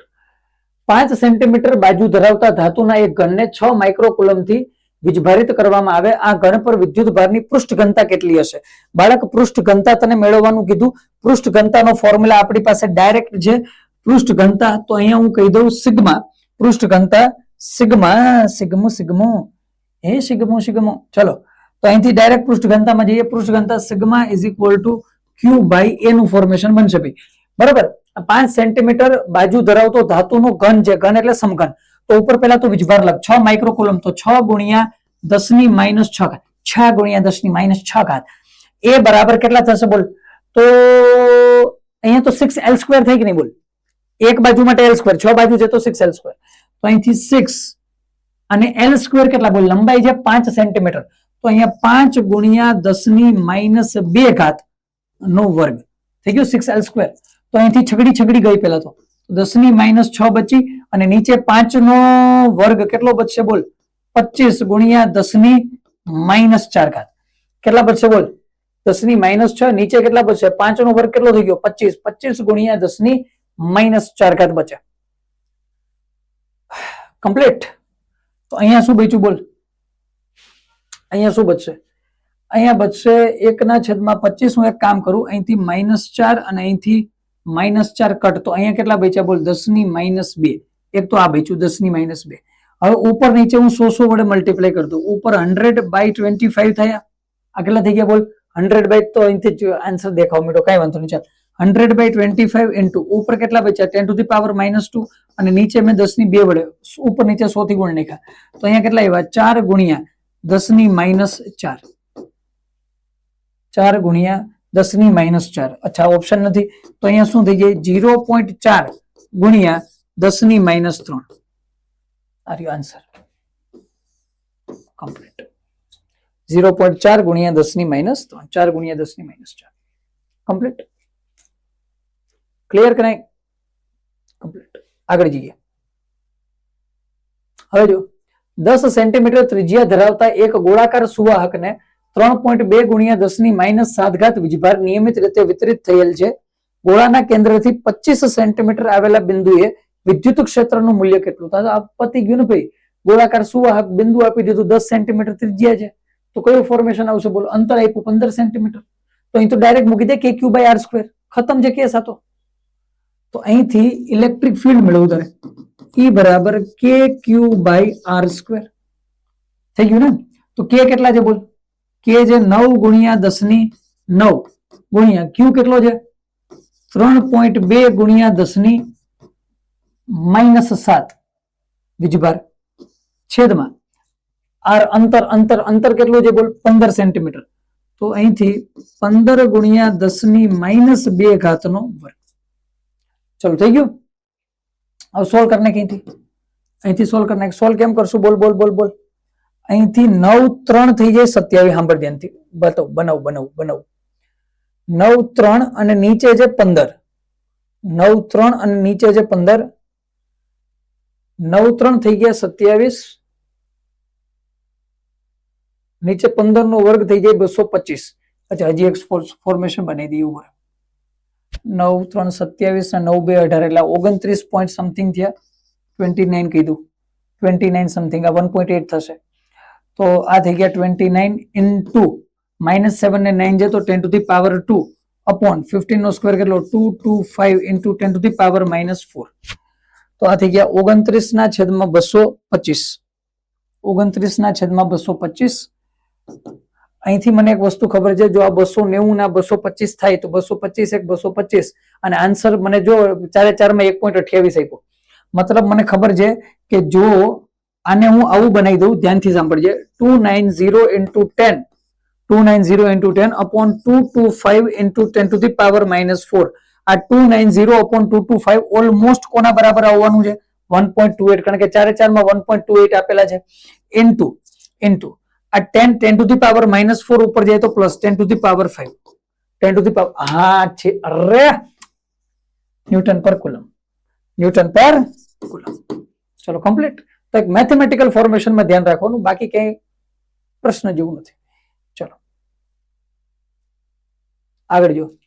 આર ત્રિજ્યા ધરાવતા એક પાતળા વીજભારિત વલયને +q વીજભાર આપવામાં આવે. વલયના ભાગ A કે B પર વીજભારના લીધે વલયના કેન્દ્ર O પર વિદ્યુત ક્ષેત્ર E છે. સાંભળી ધ્યાનથી પ્રશ્ન. હવે એક વલય આપ્યું. હવે તને કીધું કે એક તો છે ને તારી પાસે આ સાઈડ છે. જો આ કઈ સાઈડ છે બોલા? આ સાઈડ છે AKB. કઈ સાઈડ છે? AK47 નહીં, AKB. અહીંયા અહીંયા સાઈડ છે મારી પાસે AKB. આ AKB ઉપર કઈક વીજભાર છે Q, અને આ Q વીજભારના લીધે, મતલબ Q વીજભાર આખા વલયમાં છે, તો આની પાસે વીજભાર ઓલમોસ્ટ કેટલો હશે? Q/4. તો આના લીધે O ઉપર કેટલું વિદ્યુત ક્ષેત્ર ઉદ્ભવે? E. એવું કીધું. ઈ વિદ્યુત ક્ષેત્ર છે. અચ્છા સમજો. ઉપર ઉપર ઉપર ઉપર ઉપર ઉપર આખું સર્કલ બને. એ મસ્ત કેસ છે. ખરાબ બની ગયું છે. તો અહીંથી બનાવીએ. હા ચલો, કેસ આમાં સોલ્વ થવાનો જ હતો. કયા ઓપ્શન આપ્યા બોલ? અહીંયા આપ્યો ABCD. ABCD આપ્યા. અને સેન્ટરમાં કોણ છે બોલ? સેન્ટરમાં છે O. સેન્ટરમાં કોણ છે? એક પોઈન્ટ આ રીતે નહીં પૂછ. ચાલ ધ્યાનથી જો. આ છે C. હવે સમજ. અહીંયા વીજભાર કેટલો હોવાનો? Q/4. ટોટલ Q છે તો અહીંયા Q/4. અહીંયા કેટલો? Q/4. અહીંયા કેટલો? Q/4. હવે કીધું કે આ જે સાઈડ છે ને AKB, એનાથી અહીંયા કઈક વિદ્યુત ક્ષેત્ર ઉદ્ભવે E. કેટલું વિદ્યુત ક્ષેત્ર ઉદ્ભવે? E. આ O અને આ પોઈન્ટને નામ આપ્યું K. આ OK વાળી સાઈડ છે. તો તમે કીધું ADCB. ADCB ને? હા ACDB. હા ACDB, ADCB જે રાખવું હોય, અને CD. તો આપણે કીધું કે ભાઈ જો આ સાઈડ જે છે ને, આ સાઈડ જો આ દેખાય છે ને વ્હાઈટ હવે, આ સાઈડ જે છે ને એના લીધે કેન્દ્ર ઉપર કેટલું વિદ્યુત ક્ષેત્ર ઉદ્ભવે? E. કેટલું વિદ્યુત ક્ષેત્ર ઉદ્ભવે? E પ્લસ Q/4 ચાર્જ છે. તો ભાઈ એક વસ્તુ સમજ, આ Q/4 એ E વિદ્યુત ક્ષેત્ર, તો આનું કેટલું? E વિદ્યુત ક્ષેત્ર. આનું કેટલું? E વિદ્યુત ક્ષેત્ર. આનું કેટલું? E વિદ્યુત ક્ષેત્ર. ખતમ કેસ છે કે નહીં બોલ? તો બધાના વિદ્યુત ક્ષેત્ર કેટલા? E. આનું વિદ્યુત ક્ષેત્ર આ બાજુ, આનું વિદ્યુત ક્ષેત્ર આ બાજુ, આ બે એકબીજાને શું કરી દે? ખાચ. તો ચાલો આ ટોટલ આપણે મેળવવાનું હતું આમાં ADCB માં. ટોટલ આમાં મેળવવાનું હતું ADCB માં. એમાંથી AD નું વિદ્યુત ક્ષેત્ર તો કેવું થઈ ગયું? 0. અને CB નું 0, કારણ કે એ બે તો એકબીજાને શું કરી દીધા? કટ. મારી પાસે એક પોર્શન કયો બચ્યો બોલ? CD. હવે અહીંયા વિચારવાનું નહીં કે આ બે કટ ના કરી નાખે. નહીં, તને મેળવવાનું શું કીધું એ મેળવ્યું બેઠા. આ કેસ તો આપણને મેળવવાનું જ નહીં કીધું. આ તો એને આપેલો છે E. આપણે તો આટલું જોવાનું છે. તો આટલામાં મને ખબર છે કે ભાઈ મારો AD પાર્ટ અને મારો CB પાર્ટ એ એકબીજાને મારી નાખવાના છે. જોતું અહીંથી વિદ્યુત ક્ષેત્ર આમ આવ્યું ધૂમધૂમ, આમ આવ્યું ધૂમધૂમ, બે એકબીજાને શું કરી દીધા? કટ. મારી પાસે વધ્યું કોણ બોલ? મારી પાસે CD પાર્ટ વધ્યો. કયો પાર્ટ વધ્યો? CD. તો CD નું વિદ્યુત ક્ષેત્ર મને ખબર છે ક્યાં હશે? આ બાજુ. તો કઈ દિશા થઈ? OK. તો ચાલો E વિદ્યુત ક્ષેત્ર અને OK. E વિદ્યુત OK દિશામાં E વિદ્યુત ક્ષેત્ર. OK દિશામાં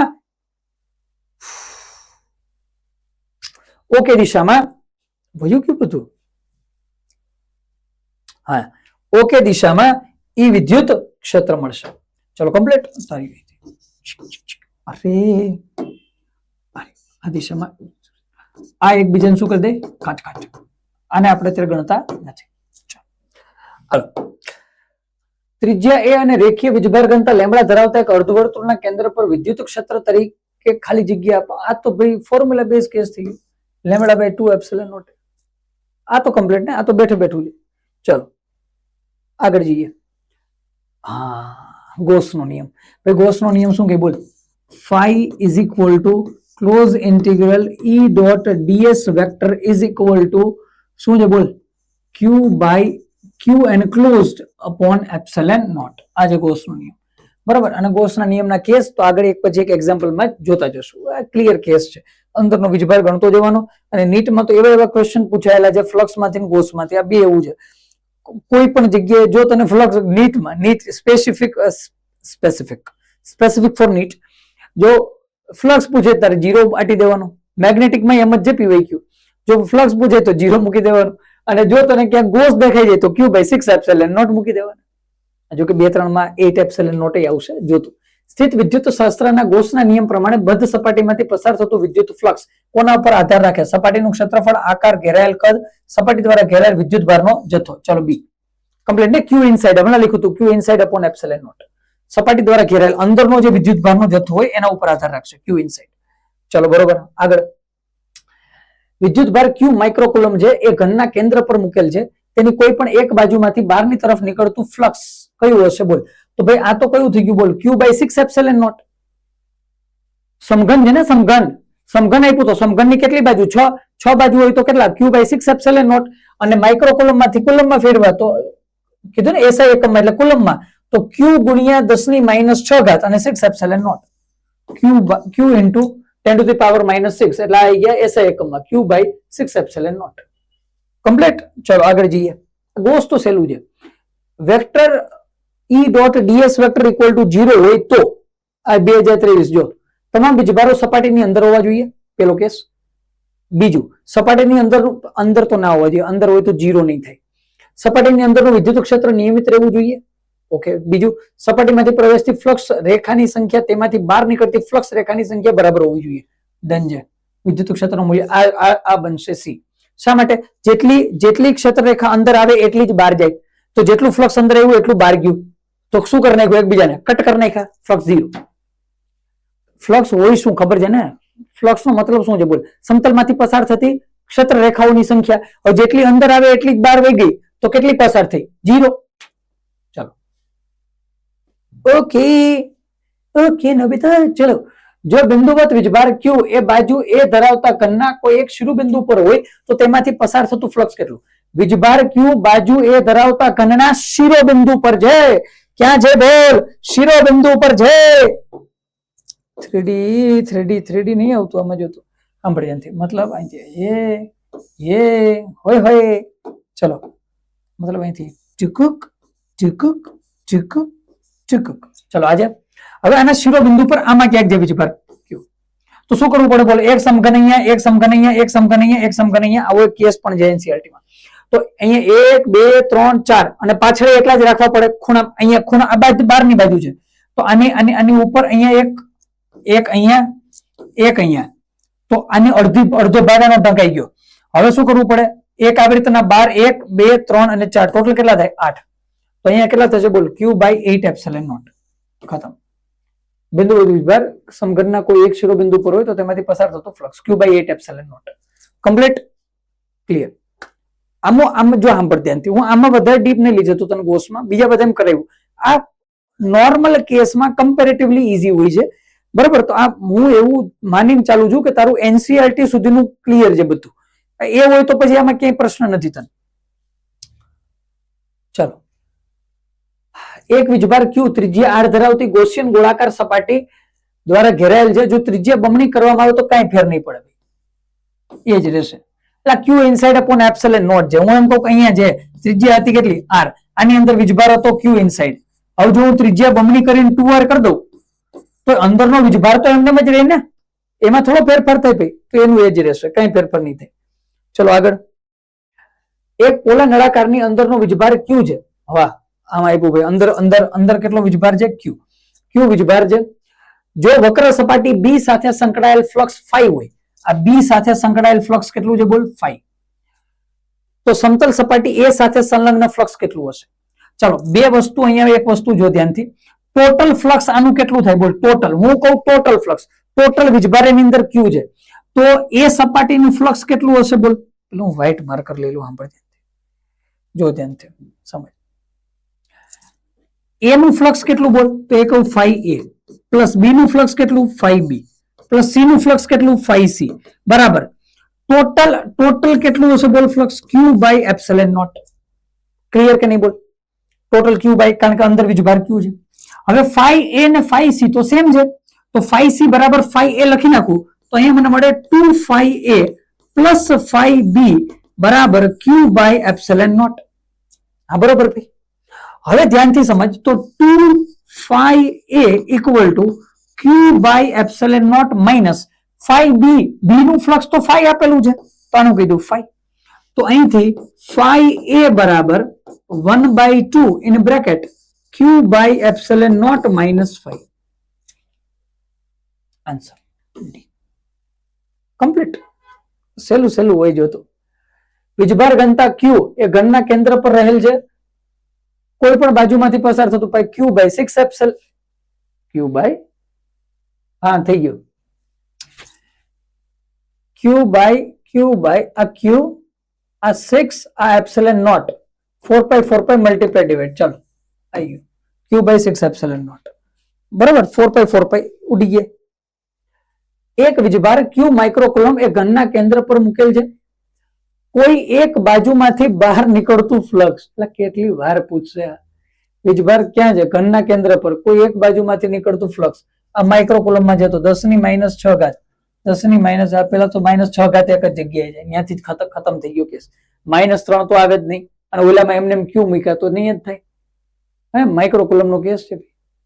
ચલો કમ્પ્લીટ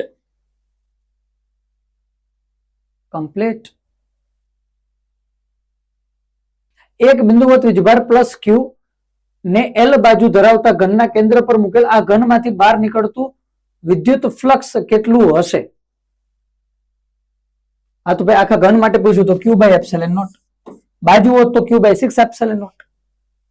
ચલો આગળ ગોસના નિયમના ઉપયોગોમાં જઈએ. ચાલો જુઓ આર ત્રિજ્યા ધરાવતો પોલો ધાતુનો ગોળો સમાન રીતે વીજભારિત છે. કેન્દ્રથી આર અંતરે ગોળાના લીધે ઉદ્ભવતું વિદ્યુત ક્ષેત્ર આર લેસ ધેન આર માટે તો શૂન્ય હોય તો ચલો ઓપ્શન એ અને બી તો ઇનકરેક્ટ થઈ ગયા અને આર ગ્રેટર ધેન આર માટે આપણને ખબર છે આર સ્ક્વેર ના વ્યસ્ત પ્રમાણમાં જાય તો જેમ જેમ આર વધે એમ વિદ્યુત ક્ષેત્ર ઘટવા લાગે તો ઓપ્શન સી. આ તો ક્લિયર છે ને બધાને કેસ. પેલો આર લેસ ધેન આર માટે તો કેવું હોય 0 એમાં તો કોઈ કેસ નહીં આપણને અને જો વધી જાય કારણ કે જો શું આપ્યું પોલો ધાતુનો ગોળો આપ્યો જો વધી જાય તો ત્યાં ડાયરેક્ટ ફોર્મ્યુલા કયો છે કે ક્યુ બાય આર સ્ક્વેર વાળો બાકી પછી 1/4 પાઈ એપ્સિલન નું મૂકી દે તો એના પ્રમાણે. ચલો આગળ plus lambda minus lambda centimetre રેખીય વીજભાર ઘનતા ધરાવતા બે સમાંતર એવા અનંત લંબાઈના રેખીય વીજભારને મુક્ત અવકાશ અચ્છા એક્ઝેક્ટ ફોર્મેશન કયું છે મારી પાસે બોલ lambda by 2 epsilon not R અનંત લંબાઈ માટે ઈ બરાબર શું છે બોલ લેમડા બરાબર 2 pi epsilon not into R. હવે આ E1 માટે બનશે અને E2 માટે શું બનવાનું બોલ E2 માટે lambda upon 2 pi epsilon not R અને બેની દિશા તો કેવી કારણ કે એક પ્લસ લેમડા એક માઇનસ લેમડા બેની દિશા તો કેવી થઈ જવાની સમાન કોઈ એક બિંદુ ઉપર તો મારી પાસે E બરાબર E1 પ્લસ E2 નું ફોર્મેશન બને તો E1 કેટલા બોલ lambda by 2 pi epsilon not R plus lambda by 2 pi epsilon not R તો અહીંથી 2 lambda upon 2 pi epsilon not R 2 cut lambda upon pi epsilon not R. અક્ષર થોડા ખરાબ થઈ ગયા પણ આમાં ખરાબ કર્યા જેવા જ હતા આમાં કઈ હતું નહીં બીજું જોતું lambda by pi epsilon not R case C બની ગયો કમ્પ્લીટ. આગળ જઈએ આર ત્રિજ્યા ધરાવતા એક વીજભારિત વાહક ગોળાકાર કવચના કેન્દ્રથી 3r/2 અંતરે વિદ્યુત ક્ષેત્ર E છે તો r/2 અંતરે વિદ્યુત ક્ષેત્ર કેવું એટલે શૂન્ય. ખબર પડી ગઈ ને મત અરે ભાઈ સમજ તું માન લે આ ગોળો છે સમજે ને 3r/2 એટલે કેટલા થયા બોલ 1.5r મતલબ આ r અને આ 1.5 અહીંયા વિદ્યુત ક્ષેત્ર એવું કેટલું E અહીંયા બેનો r અને આ બેનો r/2 તો અંદરની બાજુ તો વિદ્યુત ક્ષેત્ર કેવું હોય 0 વાત થઈ ગઈ આપણે આ તો. ચલો આગળ જઈએ એક પોલા અલગ કરેલા વાહક ગોળાને 10 માઇક્રોકુલમનો ધન વીજભાર આપવામાં આવે આ ગોળાની ત્રિજ્યા 2 મીટર હોય તો કેન્દ્ર પર વિદ્યુત ક્ષેત્ર કેટલું શૂન્ય. કમ્પ્લીટ.